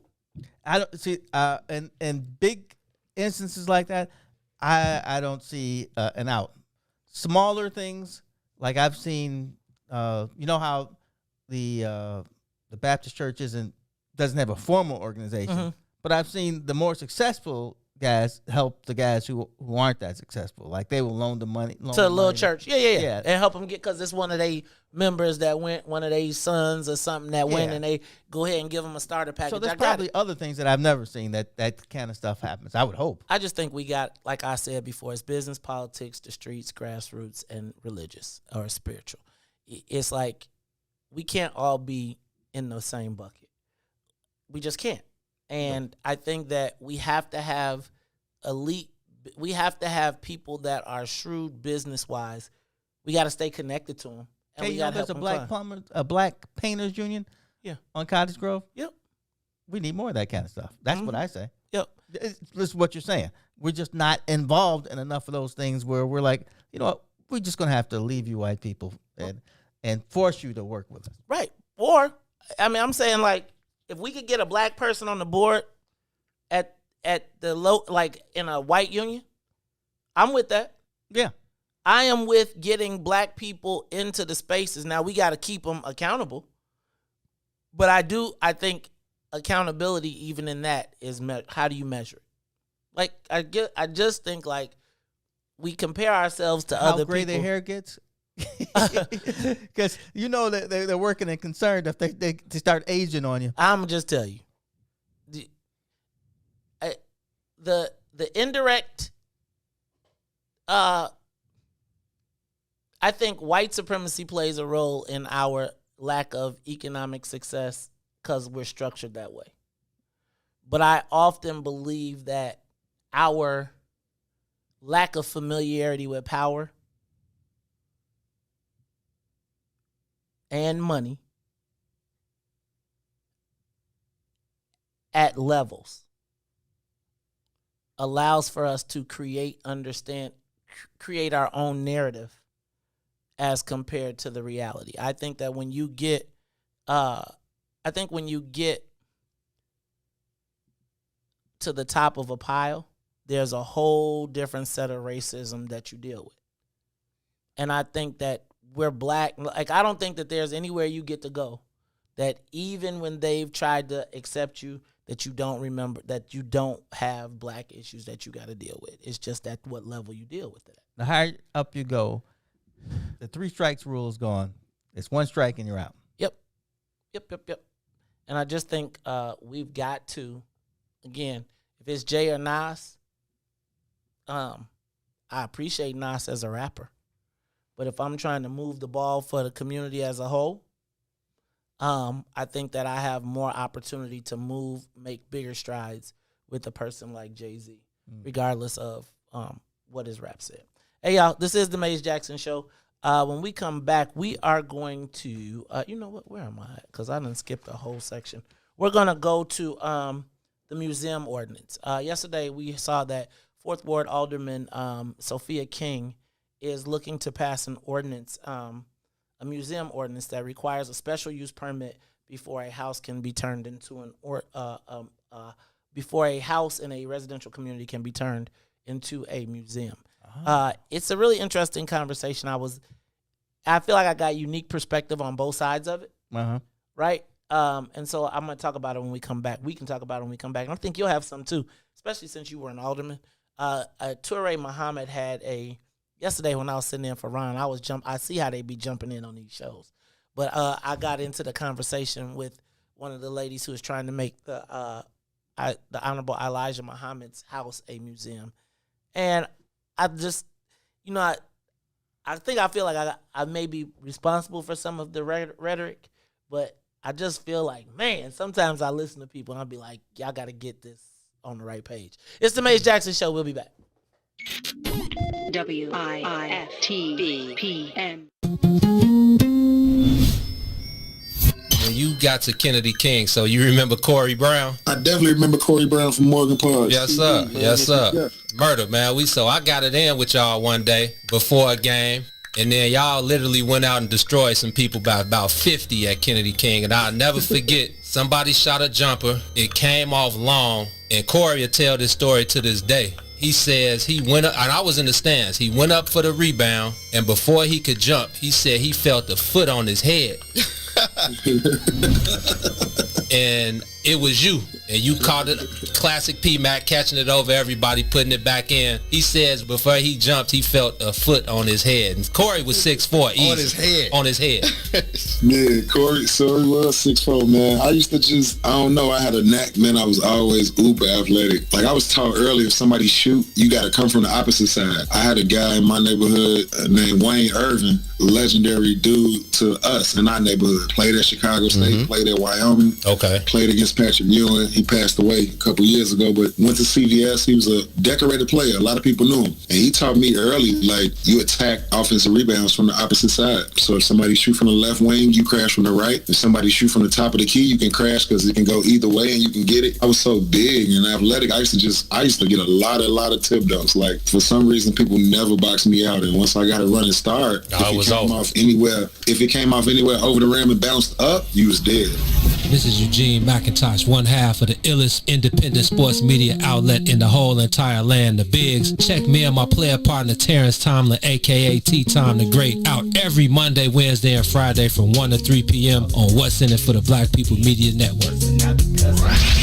Tuned into Minding Our Black-Owned Business here on What's in It for the Black People Media. Miss Jamalita Tillman. The great thing about what we do at the Harold Washington Cultural Center is that it doesn't just resonate on the South Side, in Chicago, in Illinois, in America. We're in 12 different countries with emergency preparedness programs for institutions and theater schools, as well as curriculum and stage plays. We are the only theater in the country that takes a delegation of students to the Tony Awards every year to get the full Tony experience. So that's everything from seeing a play to hanging out with Broadway actors to going to the grand gala at the Plaza Hotel after. I'm very proud of that. And when I say the only theater, I don't just speak for Black. I'm talking the only theater that pays for everything. We book their flights, we get them dressed, we put them in hotels, we feed them, and we burn them out because when we go to New York for the Tony Awards, and for those who don't know, the Tony Awards are the highest coveted award for Broadway musical theater. It's like the Grammys of theater. That's a huge deal because one, it's not cheap to do that. Two, this is something that even those that are professionals, there are people in Broadway who've never attended the Tony. So that's one of the things I'm very proud of. WIFTBPM. I think that the Black community is starting to realize the mayor may not necessarily be an ally just because she is Black. Live from What's in It for the Black Media Studio. Our representatives don't necessarily get a pass just because they're Black. We've got a challenge in the Black part of Chicago of holding Black politicians accountable. You're listening to The Maze Jackson Show. This is Chicago, so I understand the Chicago way. I ask every day what's in it for the Black people. With Maze Jackson. Come on, y'all.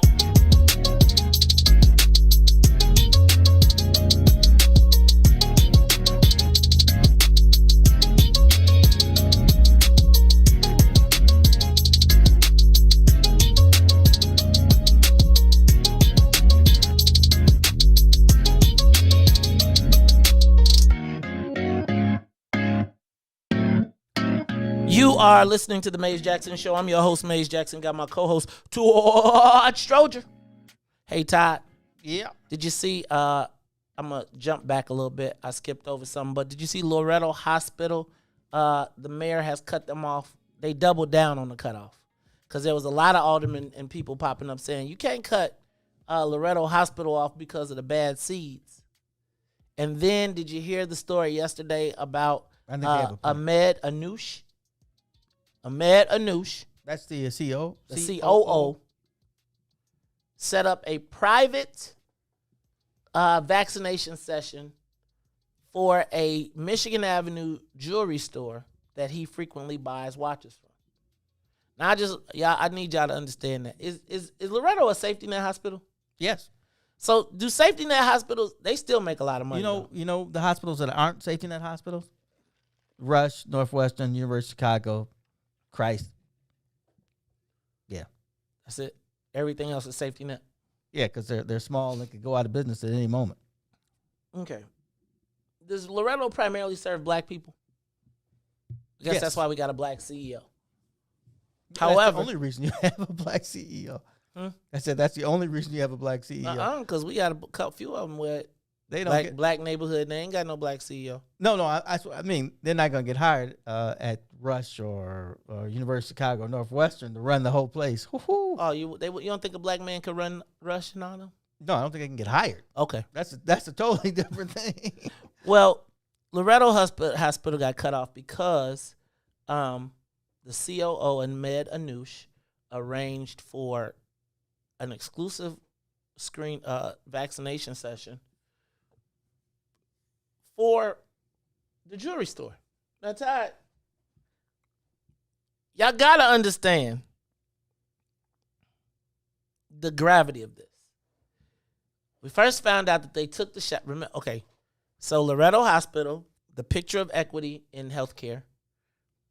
They first shots, everything. They actually did a video. I bet they pulled that video down from Loretto Hospital, where the first shots were being given out and distributed, and it was where the shots were launched in the first place.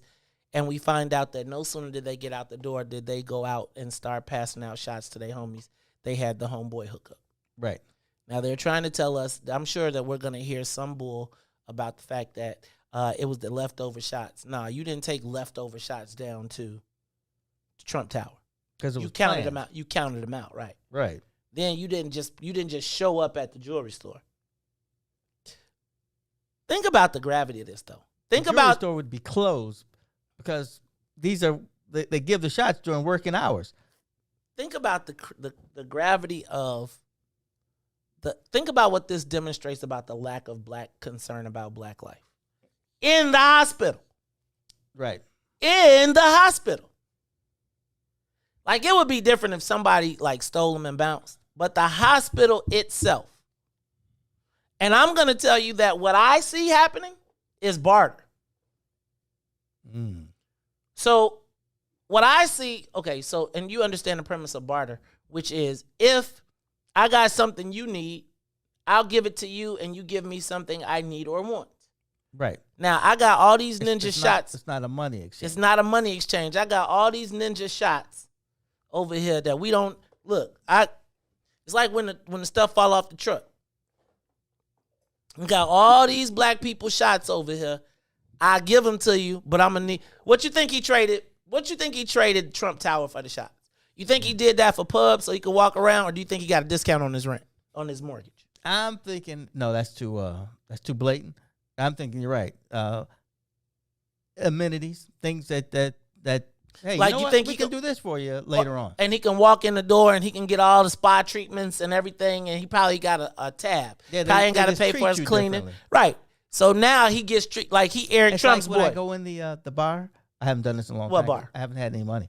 So I would go to, I read this somewhere. This is like 30 years ago. Mm-hmm. You go to a dinner, there's the bar. You go to the bartender early. You order a drink. You tip them big. And I don't care if the bar is closed and he says, you back there, come here. He's going to get you a drink. Yes. I used to do that. I'd come into the bar and the first drink would be a 20. I'd Right. tip a 20. And then I could just look at the bar. And he'd be like, yeah, excuse me. I got you. Yeah. But Todd, so I feel like, so what do you think that they traded at the jewelry store? You think he got a watch?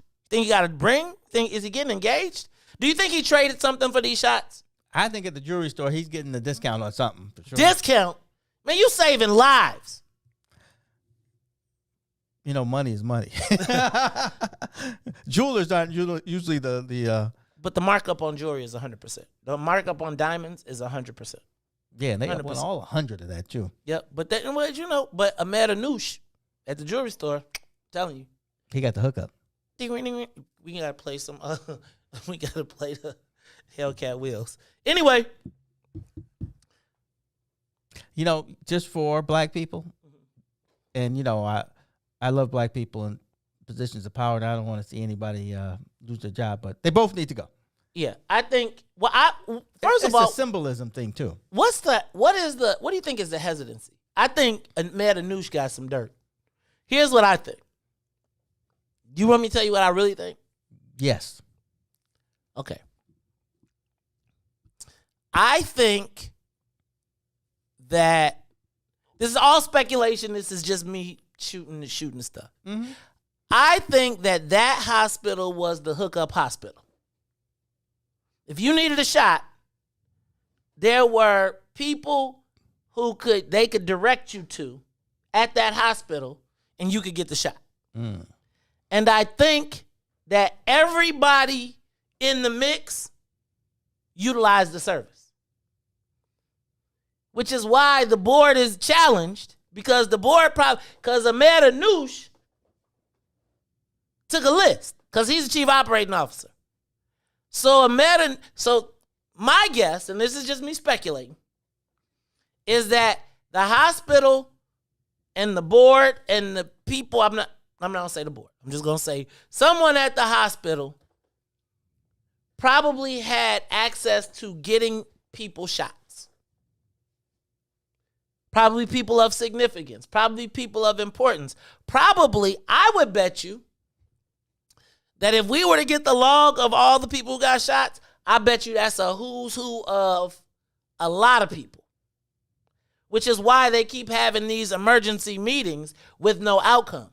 Because Ahmed Anoush is like, we all going.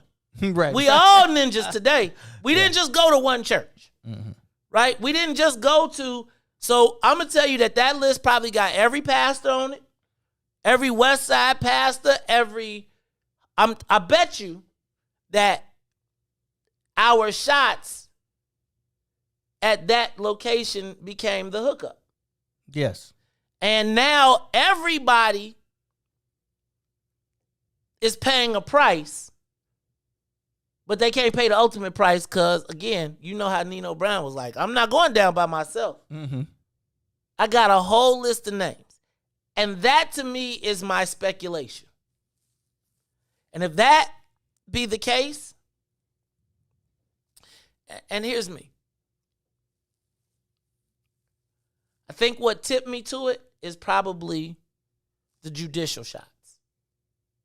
Right? Like, I feel like the judges should have been able to get shots. I feel like, honestly, I'll be honest with you, I think that any working elected official should be able to get the shot. If you got to go to the office, you should be able to get the shot. I'm with you. Like, I don't think that there should be any shame towards anybody that has to go to like, there's an elected official that has to do work or be in contact with people. Now, if you hiding out, that's a whole nother thing. But if you at the office, I think you should be able to get the shot. I don't think that's, but something about this whole thing just doesn't feel kosher. And they really haven't given us an I mean, Todd, how long does it take for somebody to get fired for this? If this was I was going to say if this was a black man, but that's why I'm saying they got a list. Because they went all the way to Kingdom Valley. And Kingdom Valley is all the way in the south suburb. Oh, it's a long way away. Long way. But I want to say on WTTW, in the end, she did say, and we think there are even more. And that was kind of like how the... That means there are more. It's not we think there are even. Who said it?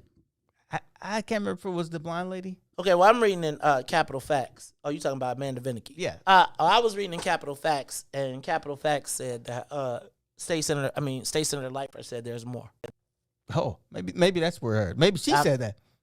I'm just telling you, though. A press conference. Right. Todd, this vaccine in this Loretto hospital, this Loretto hospital vaccine, I am praying, is not the epitome of what has happened to black people in Illinois. What did I tell you about equity for black people? It means getting white people rich. Loretto Hospital was positioned to us as an equity location. It was the backdrop for equity. And they put all of our legislative leaders and everybody there. And our birthright, the shots that we were entitled to, were stolen and given to white people at our expense. But this time it wasn't our money, it was our livelihoods. And not livelihoods as in jobs, but literally they stole what is supposed to be being marketed as a life-saving shot vaccine that is meant for the communities that were hardest hit, and stole it and drove it downtown and passed it out amongst friends and family and hookups while the community around them suffered and continued to die. That's a real narrative in this. If this Loretto right here situation is the epitome of black frustration with Illinois politics and all things associated with it. And I am praying in my heart of hearts that there is not a list, a clout list of shots.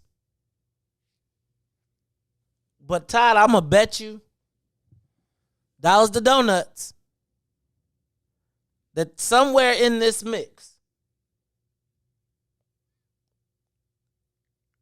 clout played a role in these shots. Mm-hmm. See, I wouldn't care if official A, probably shouldn't use that letter. That's Madigan. G, yeah, over on the west side, put something together and they went and gave shots because they're keeping them in the community. But once you leave your area, you've screwed the whole process up. See, and I feel like I wouldn't have a problem if the elected officials created their own satellite spaces and told everybody who they could to come to the locations. Yeah. But if it's a such and such called me and give them a shot because they my homie, yeah, I'm a little nervous with that. Did I tell you what happened when we gave a Did HR, you get your shot? Tomorrow. We gave that's why I said I should have saved this shirt. Oh. We gave an HR, outreach trying to get more Hispanics to apply. Mm-hmm. And thanks, Todd. Go ahead. Well, we were low on those type of numbers. You got EEO numbers you got to report. So we had one of the elected officials put his name on the thing to try to get people to come. The inspector general called me and said I couldn't do that. Yep. You knew that. Mm-hmm. I do. I was like, you're cheating. People know him. They don't know or care about me, but they know him, so they'll come because they trust him. Mm-hmm. But yeah, now they're like, yeah, you're screwing it up. You can't do it. Yeah, they weren't trying to help you, Todd. I just think yeah, there's that too. So, give me a call. 872-259-7474. 872-259-7474. Like, what do you think about this shot? What do you think about the list? Like, would they publish it? Would you be offended if they published a list of everybody who got a shot that was clouded? Like, here's where I think the problem is going to be. And I'm just telling you. There was, I'm concerned. I think the locations are more important than the exact person. But what if you look at the list and elected official X called, and there's a call log, and he said elected official X said give this person a shot. Like no protocols, no nothing. Just because I said give them a shot. They ain't in the box. They ain't in the nothing. Do they live on Colvar? Nope. Nope. Nope. They don't. Oh, well, that's a problem. Uh-oh. Speaking of problems, that must give us a call. Ooh. See, I knew. Okay. So I'm going to leave this alone now because I am officially now, and you know what, this text that I got? So, Greasy, I'm going to leave it alone. But yes, that is exactly, and if you look at the titles of who it was, you already know what the plug was, but this is why this could be one of the shows that people are. So I'm just going to I'm telling you now, elected official X, Y, Z, and BD, XL, and MOP, I'm giving you a pass right now. Because, boy, if you, Vince Bass, you bogus. Vince Bass know the truth. See, man, I be plugging my guys too much. They be like, now they done figured it out. Look, y'all, it's the Maze Jack. Look at Lil Ron over there trying to figure it out. I know. You ain't going to figure it out. It's the Maze Jackson Show. When we come back, we are going to talk about the 4th Ward Museum Ordinance. And we're also going to talk about, is the mayor on the verge of losing police control? We'll be back after these messages. WIFTBPM.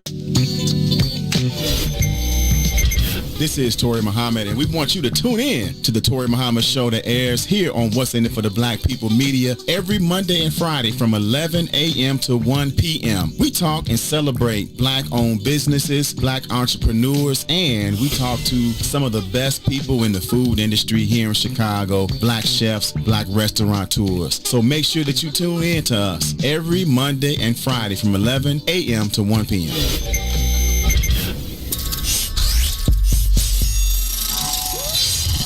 What's up, everybody? Welcome to the green side of things. It's your man, Sadiq. And Cassiopeia. And we need you to like, comment, and share that thing every Tuesday and Thursday from 1 to 3 p.m. on What's in It for the Black People Media.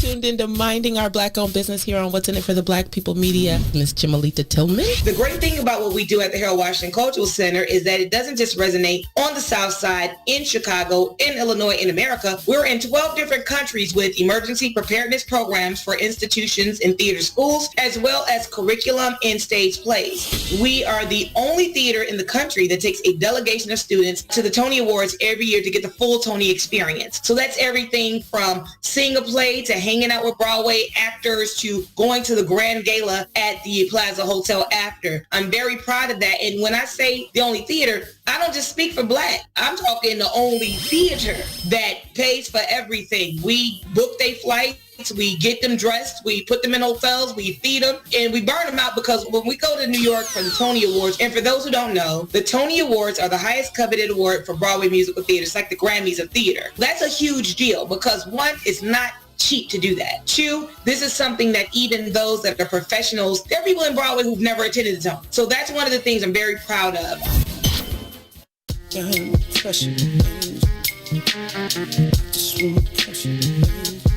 Yeah, man.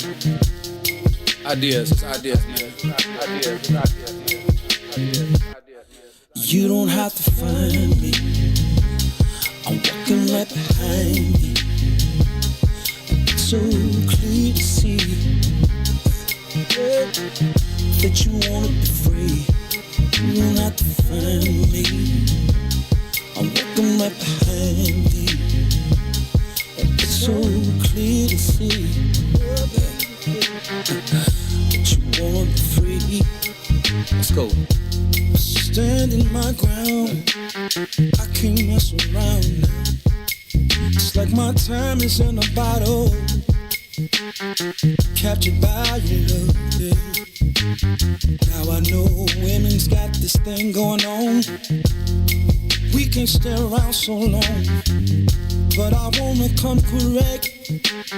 Baby, get your foot off my neck. You don't have to find me. I'm walking right behind you. Understand clearly that you wanna be free.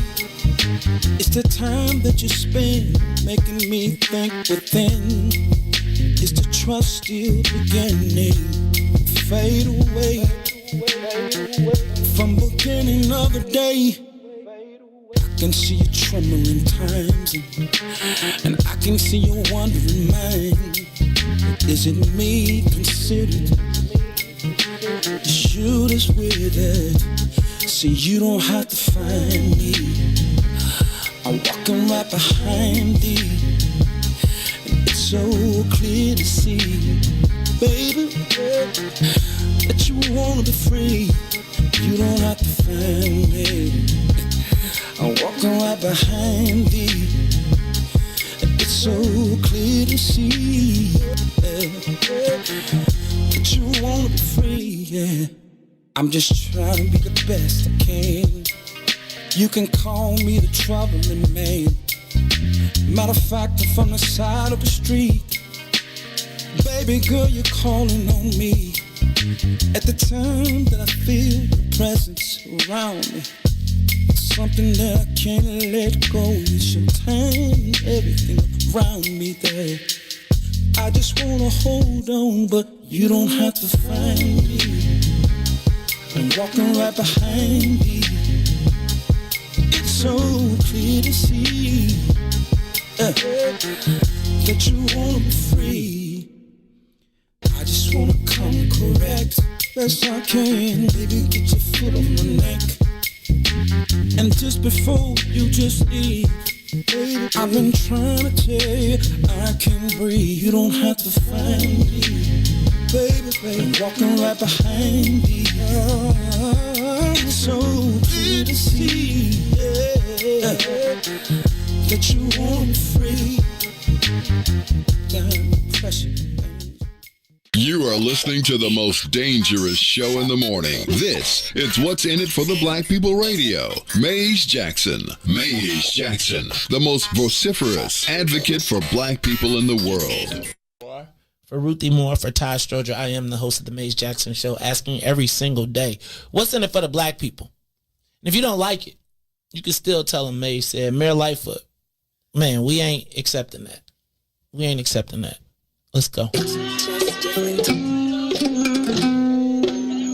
Yeah.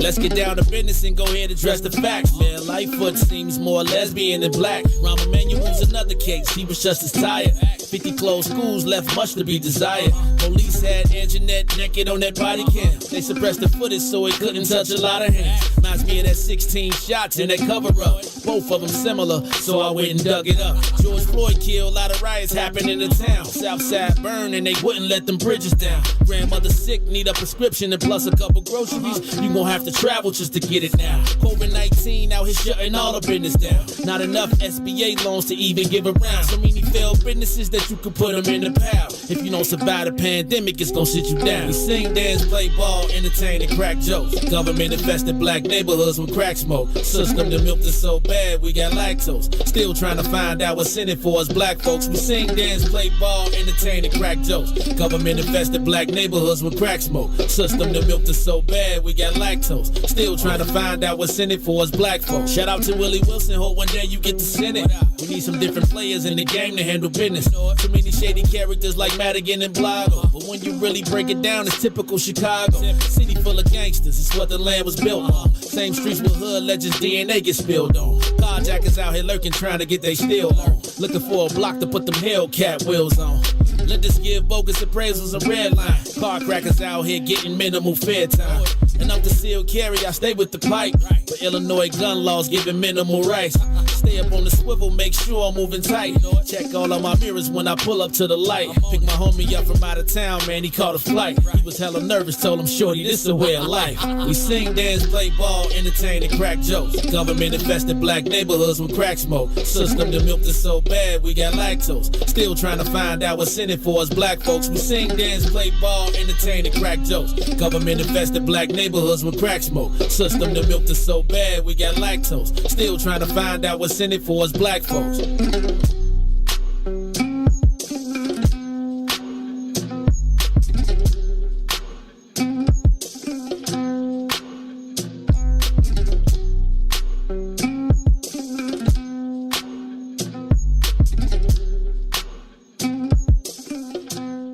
Wake up, Chicago! Wake up, world! It's almost over. 8:06 in the morning. I'm your host, Maze Jackson. Got my co-host, Todd Stroger. Sonia Escobar just texted me. She tells y'all all thank y'all for the love. Says she'll be back next Tuesday. That mean me and you, Lil Ryan. Next Tuesday. Look, can Lil Ryan? All right, y'all. We gonna all right, so we starting the clock since yesterday. Can Lil Ryan make it to next Tuesday? Can he do it? Look at him. His face is looking like, I hate this job. It's all right, Lil Ryan. These gonna be the stories you tell. I'm gonna tell you. One day when you like CEO, big baller, big business, it's gonna be somebody sitting back there and you're gonna be like, man, when I first started, man, I had this dude, he was a jerk. He made me work all the time. He was like, good Lord. I tried to get my teeth whitened. You know, Lil Ryan had the longest teeth whitening session yesterday I ever seen in my entire life.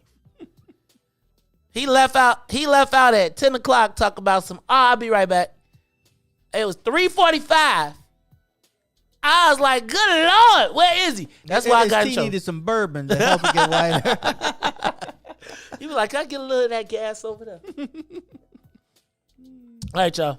I want to talk about the museum ordinance proposed by 4th Ward Alderman Sophia King. Now, I'm going to put my former hat on as a women back up. Let me tell you the story. 4th Ward Alderman Sophia King is proposing an ordinance in City Council that will require a special use permit to turn a Chicago home into a house museum. Not like not like a house museum music, but like a museum, like if somebody famous lived there. Now, I really got up on this yesterday because I was working the Toure Muhammad show, and the Sister Muhammad was trying to turn the Honorable Elijah Muhammad's home into a house museum. She's vocal in her opposition to Alderman Sophia King. Mm-hmm. Now, I also saw my sister Africa circulating petitions, and I've seen this thing take off in the social media space. And I know that black folks have definitely been I would say that I've been a very vociferous person in whipping up the people in their angst against some of our elected officials. But I do think that this conversation, before we go down a deep hole, does deserve like a real conversation, and I just want to frame it. So I think that the easiest way to look at this is to say, the easiest way to look at this, particularly from our standpoints, is to be like, hey, that daggone alderman, they just trying to stop black folks from getting the opportunity. They probably doing it so the white people could. But I was going to ask you, Todd, as a former alderman, committeeman, how do people respond when businesses move on their residential block? Like, have you ever had an experience where a business, not on a business strip, but on a residential block? And when we're talking about these museum houses, we're not talking about a house where there's a plaque in the front and it's a landmark. We're talking about it in actual paid location where people come, they park, they walk in, they walk around, they tour, et cetera, et cetera. And these houses are located throughout the city in various locations. And oftentimes people buy these houses for that specific reason. Todd, now I want to be clear that the special use permit requires aldermanic approval or sign off. I don't know if it's approval anymore, but I think what Alderman King is trying to do, and I reached out to Alderman King, she didn't respond to me. But when I watched her talk about it, she says she wants to create a process, right? Like with this, because anybody could buy a house now and say they want to turn it into a museum and put it on your block. Now, let me just tell you, I didn't want, when they started construction on the legal place right next on the lots that were next door to our place, I didn't want them to park. I didn't want them to build it. It obstructed my view. It made more people. It put more traffic on my street. And are these residents or commercial? Residents. Oh. I didn't even want residents in commercial buildings market rate to live next door to me. Because of not because I didn't like the people, but because how it was going to affect my life. Right. Right? How it was going to affect my quality of life. And the thing that I don't think anybody's talking about, and I don't have a horse in this race. But the thing I don't think anybody is talking about is the local impact. So oftentimes we have a great idea, but we don't necessarily think about the impacts of the people that it could potentially affect. Now, I'm going to tell you that I used to be a chief of staff, and anytime a building was going up or something was going up in the people's community, the people came to me, to the alderman's office, not to me, but to the alderman's office to find out what was going on. Because what are they going to do, talk to a construction company? Mm-hmm. And so essentially, then the residents who already live there would be like, hold on, How you letting these people who we don't know come to our neighborhood and turn this into something that we haven't talked about? Because now I can't park on my block in front of my house. And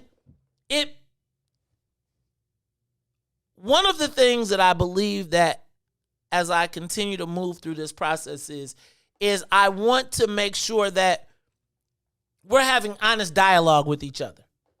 And I'm going to tell you that right now, the aldermen can take the blame for everything. Like I'll be watching stuff and it's like black people throw their garbage out and the alderman is responsible because you threw your garbage out. But I got you. The challenge now becomes that the only person in the process that has any responsibility, anybody can hold any type of accountable, is the alderman. So Todd, imagine you live in Avalon Park and they decide that next door to you is the Tyrone Davis house. I'm just throwing something. No, here's even better. Let's say Janine and I move and I decide to make our house in the John A. Stroger Museum. Yeah, the John A. Stroger Museum, and people from all over the country who are political junkies drive down your block, slow, park, get out, go in. They're paying admission. That you're open till 8 o'clock. You can't get in your driveway because now the people can't get in their driveway because somebody, and then you say something to somebody because they parked and they looking at you like, man, if you don't get your eye, beat the brakes off you. Well, you know what that would do? That would force the neighbors to petition for permit parking. Right. Which, again, if you are, okay, so I don't think that it's wrong if you're going to open up a business on a residential block that the people who live on the block have something to say about it. Right. Right? Especially the people that moved there. We ain't got to remove a marker. You can't be, that has absolutely nothing to do with ADOS. It doesn't. You can put a plaque on the house. Putting a plaque on the house and turning it into a museum where visitors come is way different. It is. And if you lived on a block and now it is the street where people are looking and your kids are riding a bicycle, you have a right to have some sort of input. Now. But we had a meeting with every zoning issue. Yeah, but the mayor has taken out the opportunity for you to even get that alert. Yeah.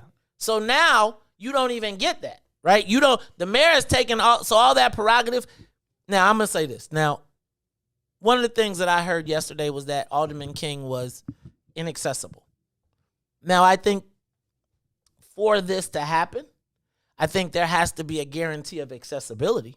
Like, you can't have people saying I called and didn't call back. Now, my thing would be like, who'd you call? Because we kept the call log.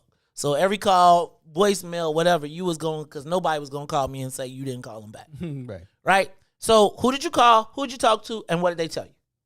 Now, before you should be able to open up something on somebody's block, should you at least have to have a petition on the block? Like, we didn't let someone just walk into the office and say, this is what the community wanted. They had to do the work to be able to do it. So my question yesterday is, so what are you opposed to? Are you opposed to the alderman having a say?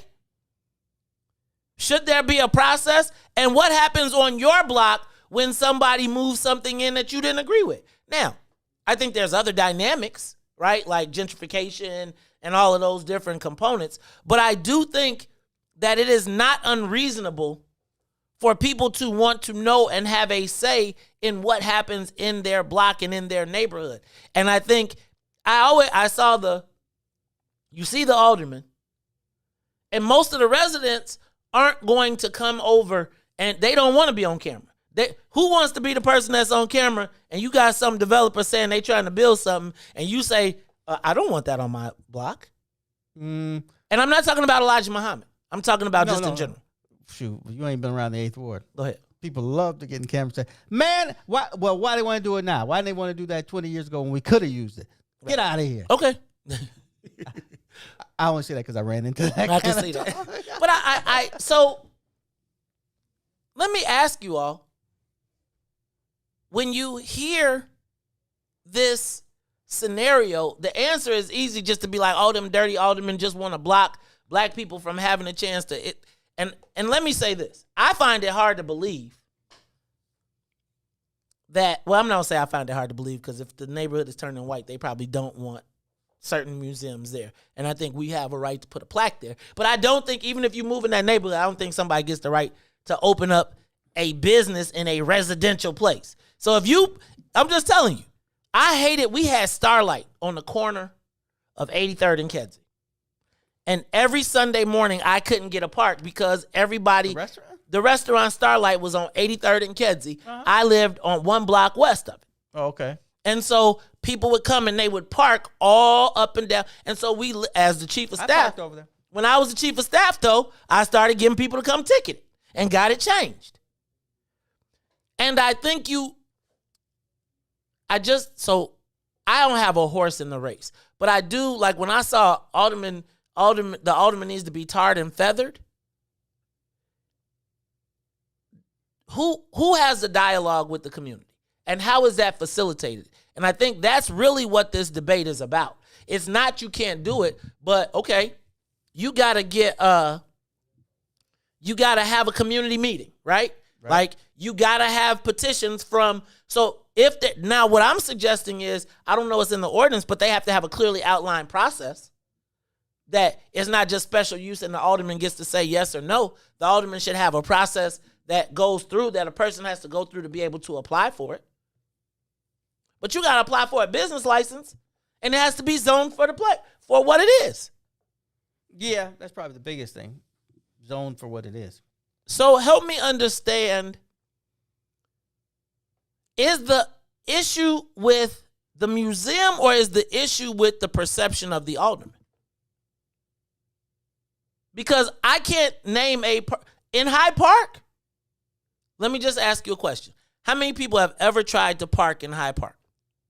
Have you ever tried to? I lived at 48th and Lake Park. If you lived on 48th and Lake Park, you had a 3-block radius to find a park and consider it good. Is that where the park is? No, it's where you get off. It's right. There's the tall building, there's the 2 twin towers. And then. Oh, yeah. Right. Okay. Right? So if you lived on a block in Hyde Park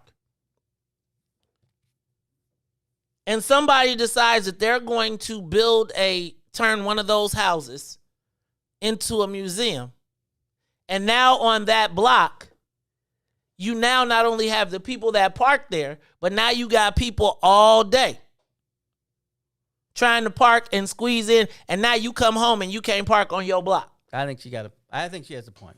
I think she has a tremendous point, and I think, unfortunately, because there is a lack of dialogue between the alderman and the community and all of those different things, she's getting mollywopped in this, and it looks like, oh, this is just a power grab. But I just be honest with you.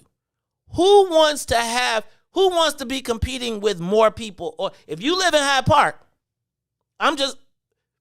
who can find a park on the first try if you ain't got Hyde Park? The parking lot for the place that we lived in was 2 blocks away. I'm going to guess that she's not truly getting mollywopped. What she's getting is social media whopped. Yeah, by a group that is well organized before this issue came up. So it's easy for them to gin it up. Yes. I think you know what the challenge for me in this one is? I see the white people mobilizing on the north side about this ordinance. I do hope that there is a way for the 2 black women that I saw involved in this to find some common ground. Because what I did see yesterday was not the attempt to resolve, but the attempt to, I don't know if it's leverage race. And I guess I don't know, like I'd love to talk to Sophia King and Alderman King and ask her, does she have a challenge with the fact that it's an Elijah Muhammad museum? Like, do the white folks on that block is there white folks on that block? Right? But I do feel like I would love to see them interact. Man, you've been over there. No rich people over there. But rich white or rich black? It's a mix. It don't matter. Money is a totally different thing once you get rich, as you well know. They start acting a lot differently than they did when they were just middle class. I disagree with that. Yeah. I would tell you that the person that has got, now he may know about more stuff, but I would tell you that the middle class person is almost probably more particular than the rich person because he's more accessible. The rich person got a big old gate. And the rich people ain't worried about parking because they got lots. They got the whole driveway, the whole fenced in area. I would argue with you that the person with less is trying to protect his little. I would say that the rich person is more of a NAMBY, not in my backyard. Can I tell you something? Having done affordable housing, I know people who live in affordable housing who don't want affordable housing built next to them. Who live in it? No, I'm just telling you. Right. It's like everybody thinks they're better than somebody. Yeah, that's something right. to that. Everybody thinks they're better than somebody. I would argue that in this case, I don't know if the ordinance is to block. Like I feel like the way it was positioned is the ordinance is to block the Honorable Elijah Muhammad Museum, and I don't necessarily think that's the case. I think it is the case. Not that I'm saying that she doesn't think it's a good idea for the whole city, but she don't. Them white folks like hell no. That's basically okay. All right. And don't get me wrong, the black folks are probably saying the same thing. Who live over there? They don't want people. They don't want the nation over there. No, they don't want, exactly as you stated before. They don't want people coming around, bringing more traffic, people parking on the street. Now, do you think that has to do with Elijah Muhammad? No, I think that has to do with people. That's my point, right? Yeah. Like, I think that's the whole thing, right? So, oh yeah, I don't think this is a nation of Islam. Because I was going to say, I feel like the minister lives right down the block. Mm-hmm. So I don't know if it's a Nation of Islam thing. I guess and I feel like, they need to get Brother Leonard, right, involved in this. Because, Brother Leonard Muhammad, he knows how to work with the politicians. Right. And if they're going to do, they should collect, they should utilize the resources that are in the place. And I just feel like oftentimes in cases like this, the people haven't done their due diligence. They jump before they do check all the boxes. I've been guilty of this. Like, I'm going down the path, and then I found out that to not sell tobacco, you gotta have a tobacco license. Right. Right? And so I was all the way down the path, only to find out that I didn't check all my boxes first. Mm-hmm. And before I buy a multi-million-dollar thing with a plan to build a museum, I'm not signing it without talking to the alderman. What's the thoughts? I want to know from you because you know the community. You think I could put this here and these people? They going to tell you.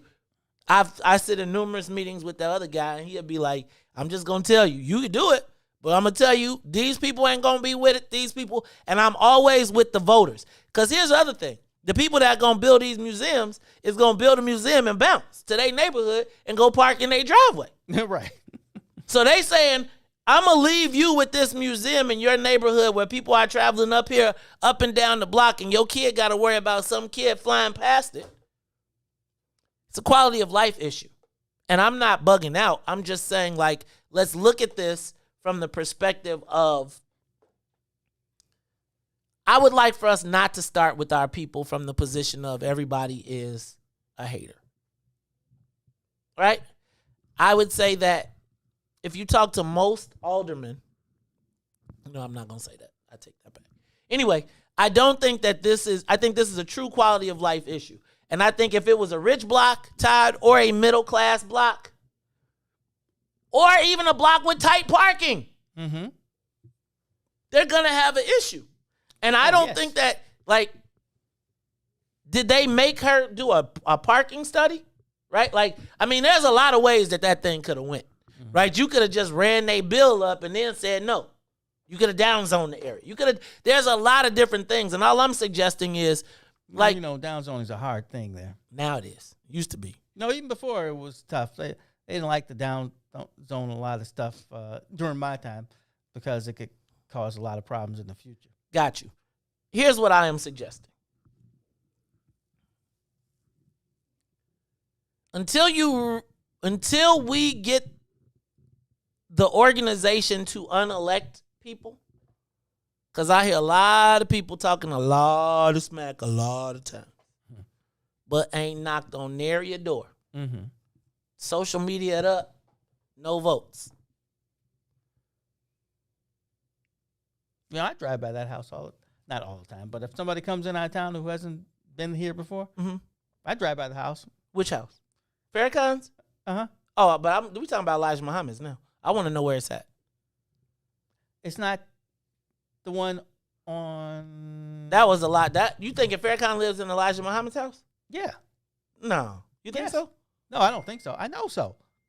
That house right off of 47? No, the minister lives right next door.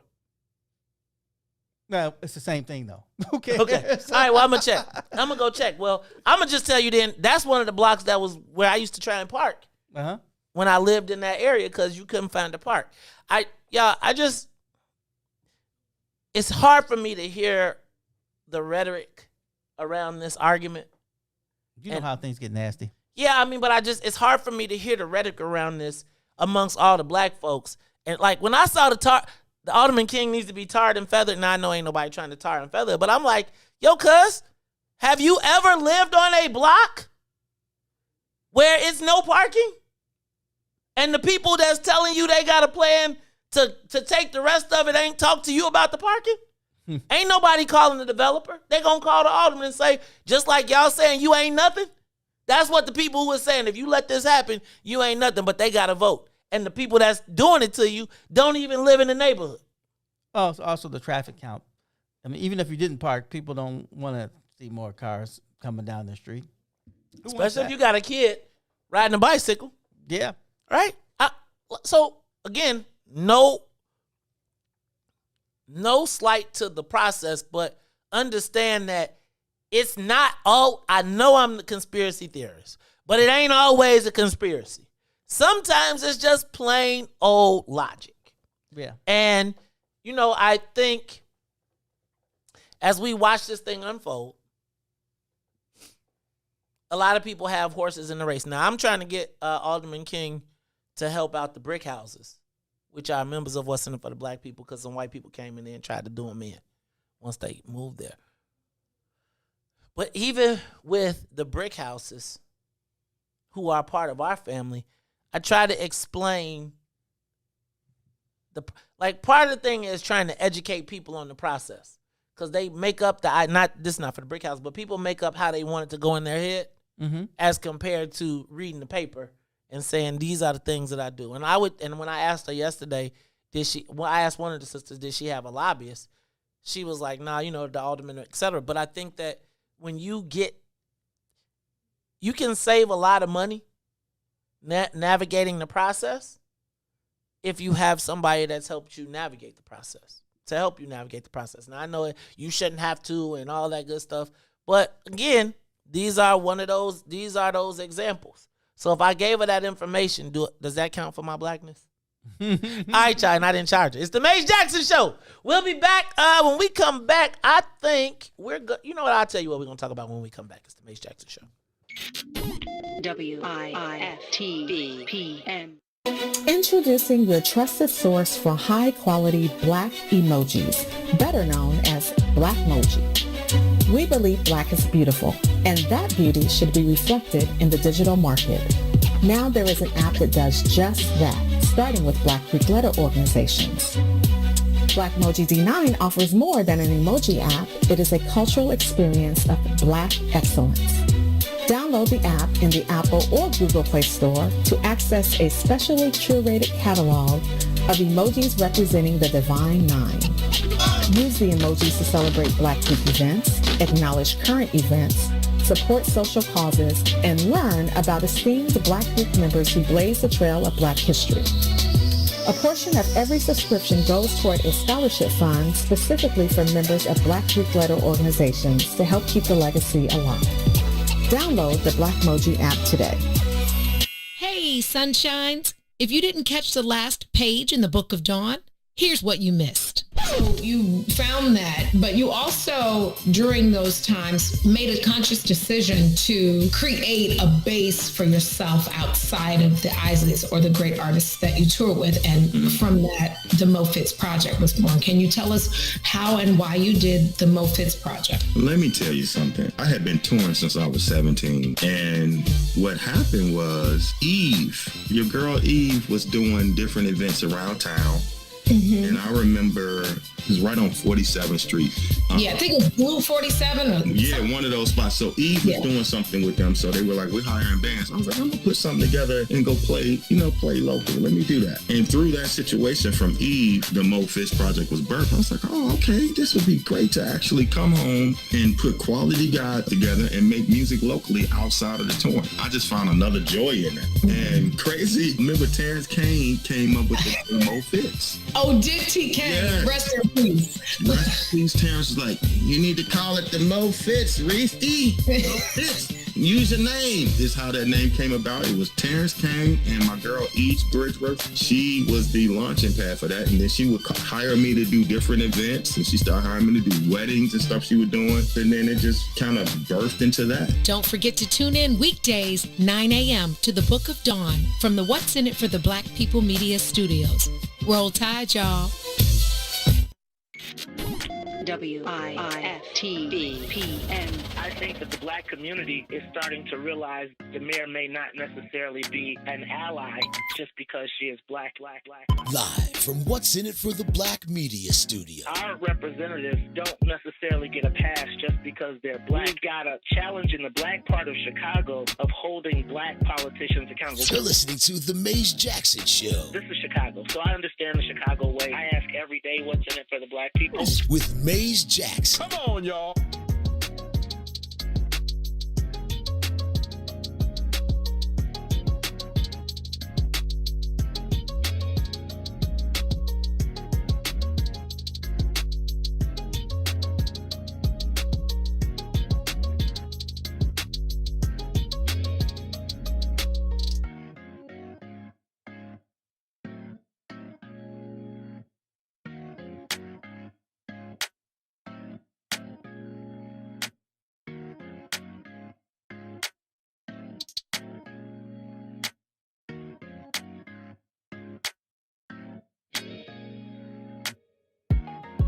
You are listening to the Maze Jackson Show. I'm your host, Maze Jackson. Got my co-host, Todd Stroger.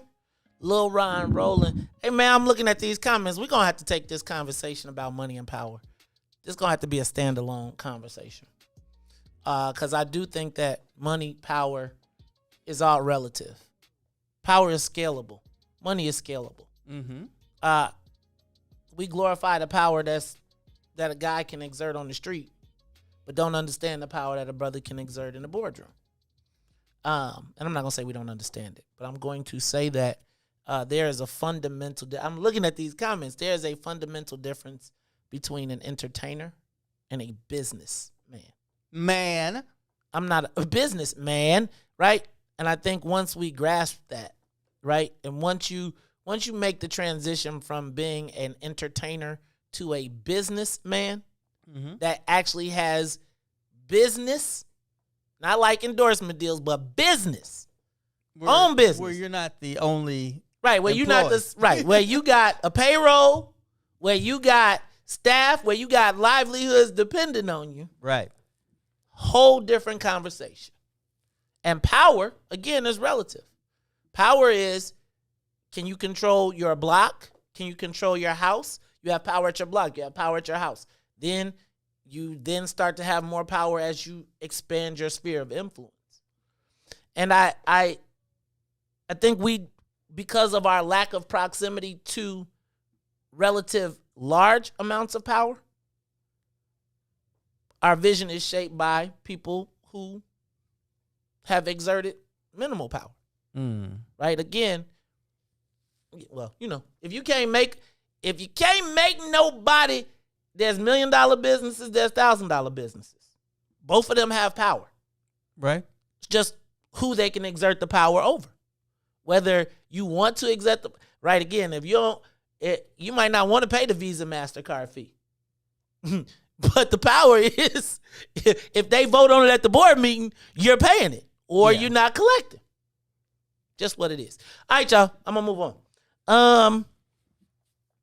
Is the mayor on the verge of losing control of the police department? Todd, have you seen this? Have you heard about the Empowering Communities for Public Safety Committee? It is a merger. Were they on public, what's that, Channel 11 yesterday? I don't know. I don't Maybe know. not. I was busy watching the Michigan game. Well, you tell me and I'll figure it out. Okay. Because I missed the game. I didn't know until it was like all those Michigans like, woohoo! The Civilian Accountability Council, which is CPAC, those are all the white people in Subarus. Mm-hmm. Subarus.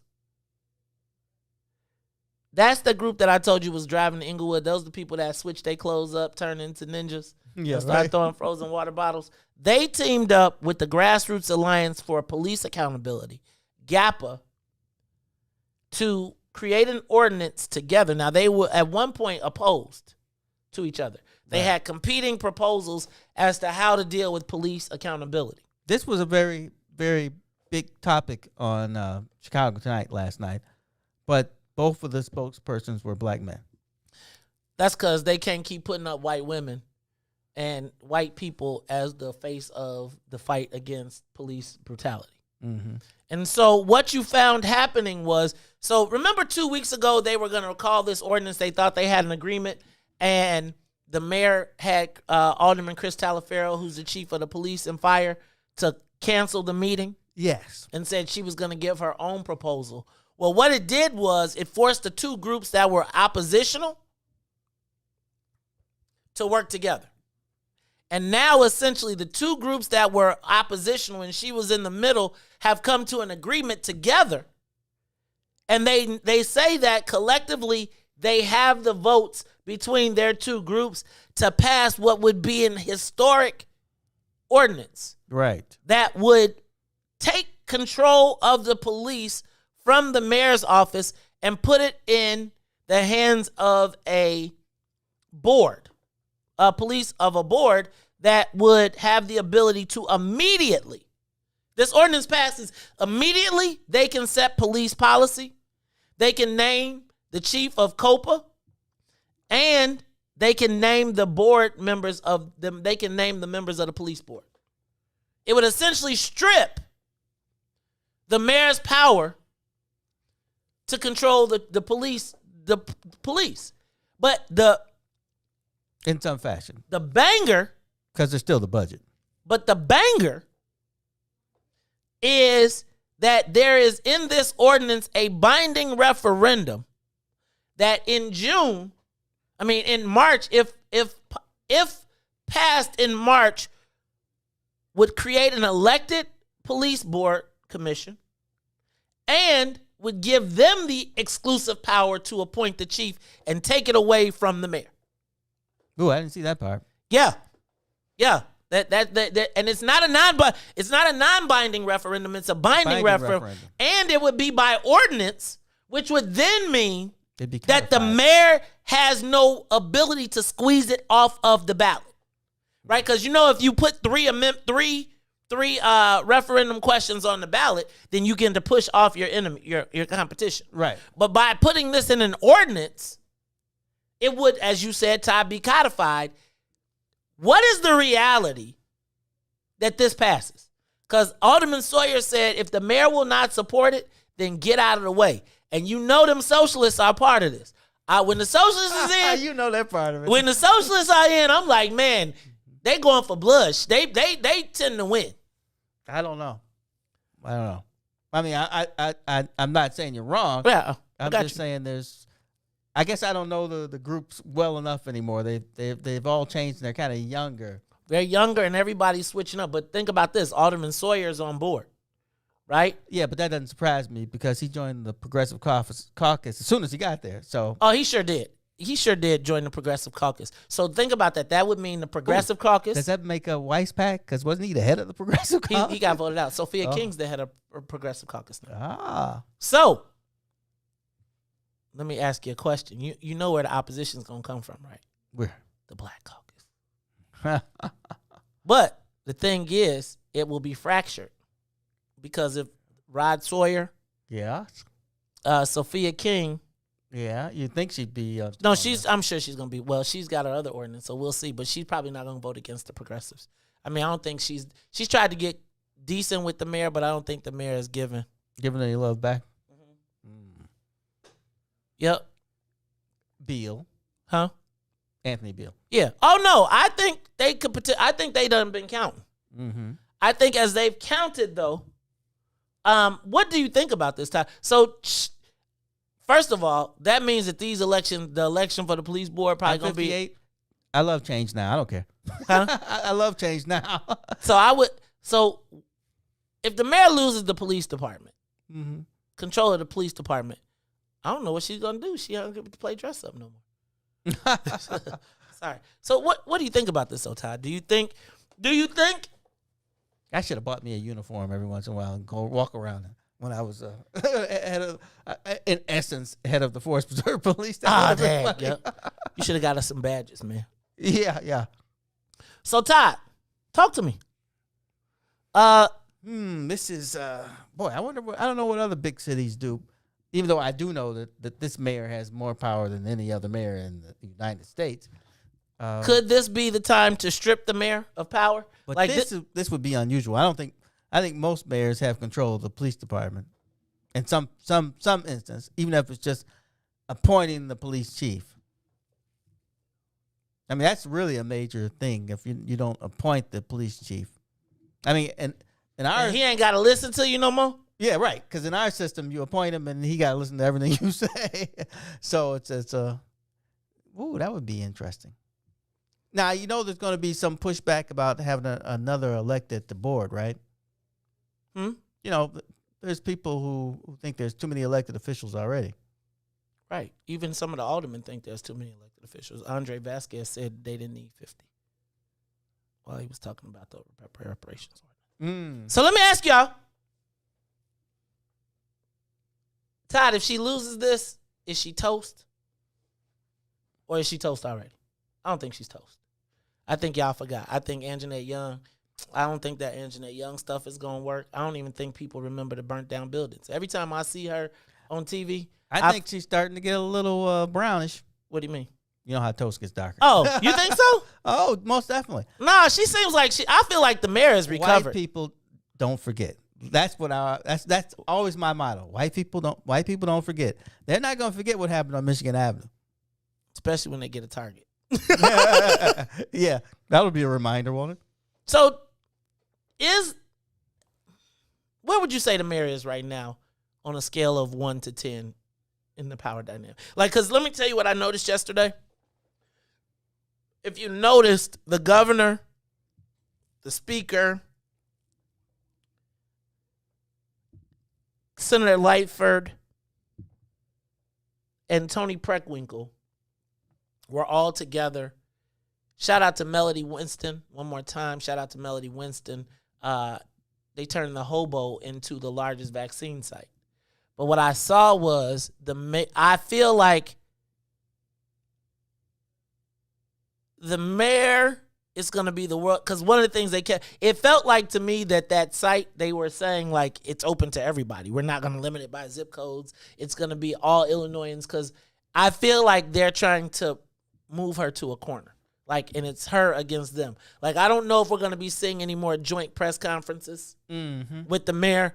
And I think this Loretto, even though I don't know if she necessary, I think she actually jumped the shark on Loretto too. And that's why that's why they letting her wear it. Because Loretto, in my estimation, has never been positioned as a city joint. Right? Like, I'm not saying it hasn't been a city hospital, but I don't ever recall seeing press conferences and stuff at Loretto. No, me either. And then all of a sudden, as we did this equity focus, then we started to look for these backdrops. And I feel like, honestly, I always used to think Loretto was Oak Park. Like, honestly. And I realized it wasn't. It sits literally on the line. Yeah. But I think the mayor is going to wear Loretto Hospital. Mm-hmm. I don't think it's going to spread to the state senators in the state, right? Unless she tries to. And if she tries to spread it around, then she's just going to make more enemies. And she won't get anything done in Springfield. Like, if I had been advising the mayor, I would I'd said South Shore because, that's my hospital. But I think St. Bernard would have been the best choice because that's smack dab in the middle of poverty, violence, and everything else you can think of that's not going well in black neighborhoods. Right. I just think it's going to be interesting. Clout probably got it over at Loretto. Todd?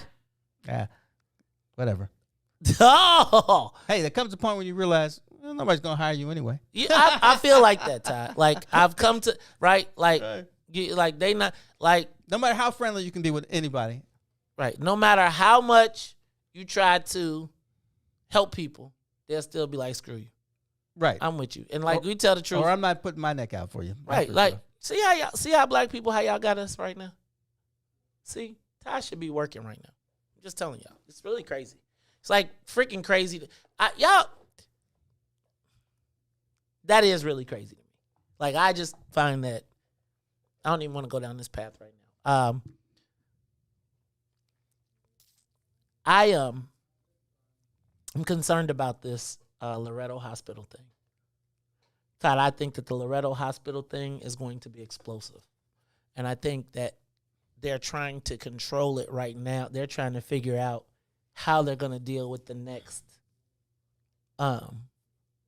drop. The only way you can control it, in my opinion, fire everybody. Right. Then maybe you can't do it today, but you're in the works because you got to find somebody. Well, to if take you care saw of Vince Bass text, man. I mean, it may take 2 weeks to figure out who was going to run the hospital, even as the interim. But I do believe those two need to go.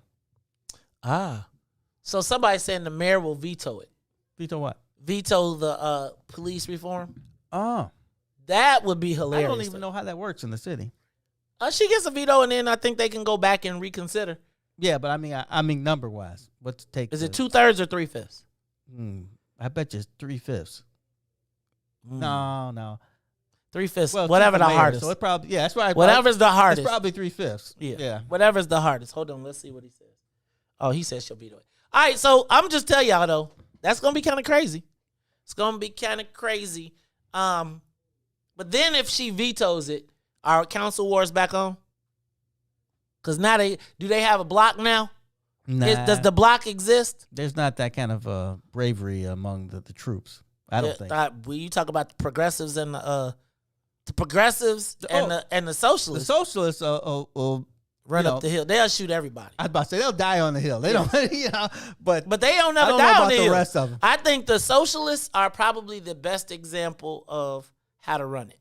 Yeah. Right? Like, get you a band of 6 people that they ain't compromising on nothing, and we go into war, we'll go down to the end. No, I agree with you. I don't mean that they will die on the hill. Yeah. But they would die on the hill if they had to. If they had to. Yeah. They certainly would. Byron Sigcho Lopez and what's old girl. And you know what? They all got an accent.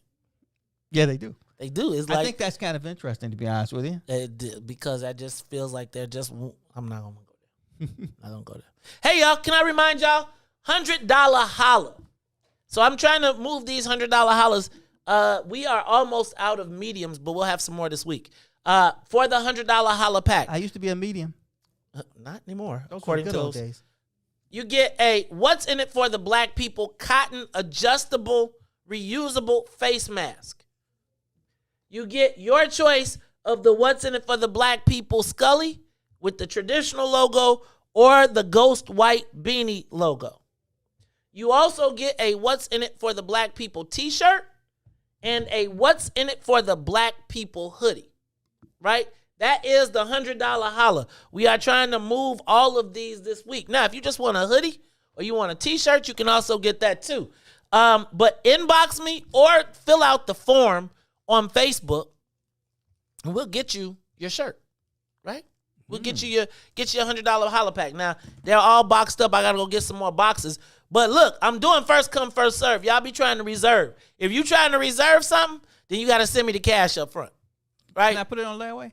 Yeah, layaway. You better lay away from me if you waiting on it. But the $100 holla pack, the $100 holla pack, I need y'all to get it. Go to the Maze Jackson page. Go to my personal page. Inbox me. I think Tennille has put up a link. I'm going to have them bad boys. Boosie, I'm going to send you one. You still got to send me the cash, but I'm going to send you one. And if you are looking, I've had orders from all over the country. So we had to re-up. And also, just so you know. Belize? Nah, I said the country, not the world. You know, I'm a little geographically challenged. I'm going to also get colors. So we'll be having colors starting next week. Old gold. All right. Boosie says she paid already. I ain't even tripping. Boosie, first of all, and then I'm going to tell you all the people I appreciate supporting, who support us. Shout out to, I seen two in the comments. Shout out to Herban2. Is Wiz. Check them out today from 3 to 6. Man, that was a great conversation yesterday. I think we got to have a Black Power dynamic, though.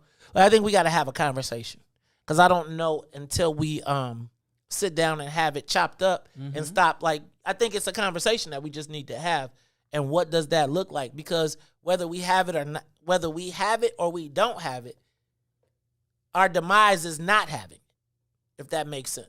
Like, not having any like, I almost feel like it's not a badge of pride that we don't have any collective power. And so because we don't have collective power, we have to, not have to, but when we see Black power demonstrated individualistically, I just recognize that.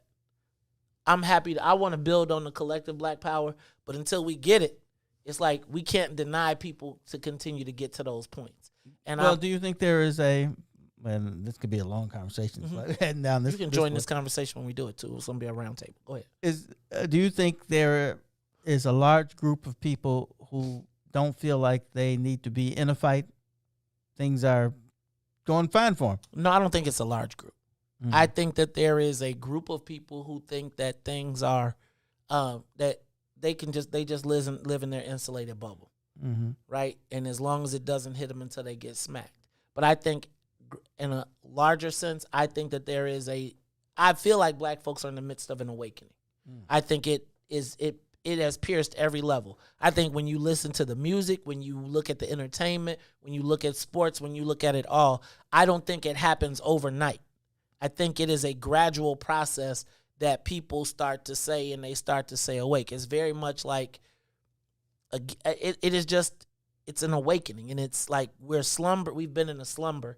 And I feel like parts of us are woke, but we got to wake up the rest of us. And it can't be like you stupid because you was out in the streets. It's like when you get saved, we bring you in the building and we indoctrinate you. We don't castigate you because you climbed your way up in the world. And once you make it to the top of the world, it's like you want to convert them because it's like converting Saul. You got the ear of the king.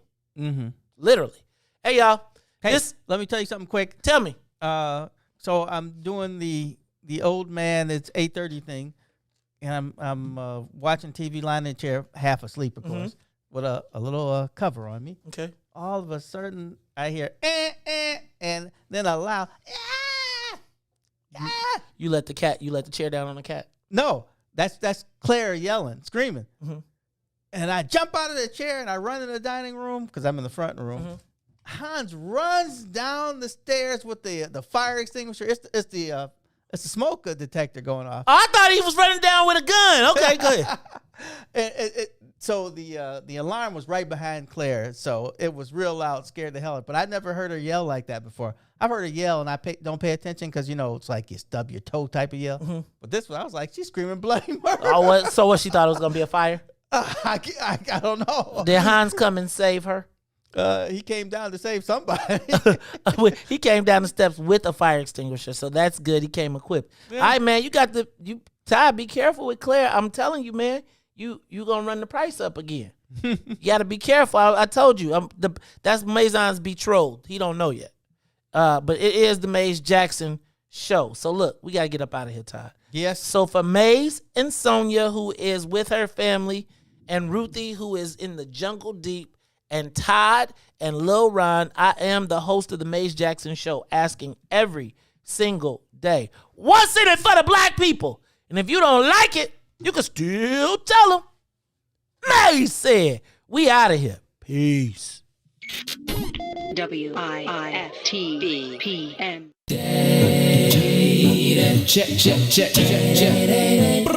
Check.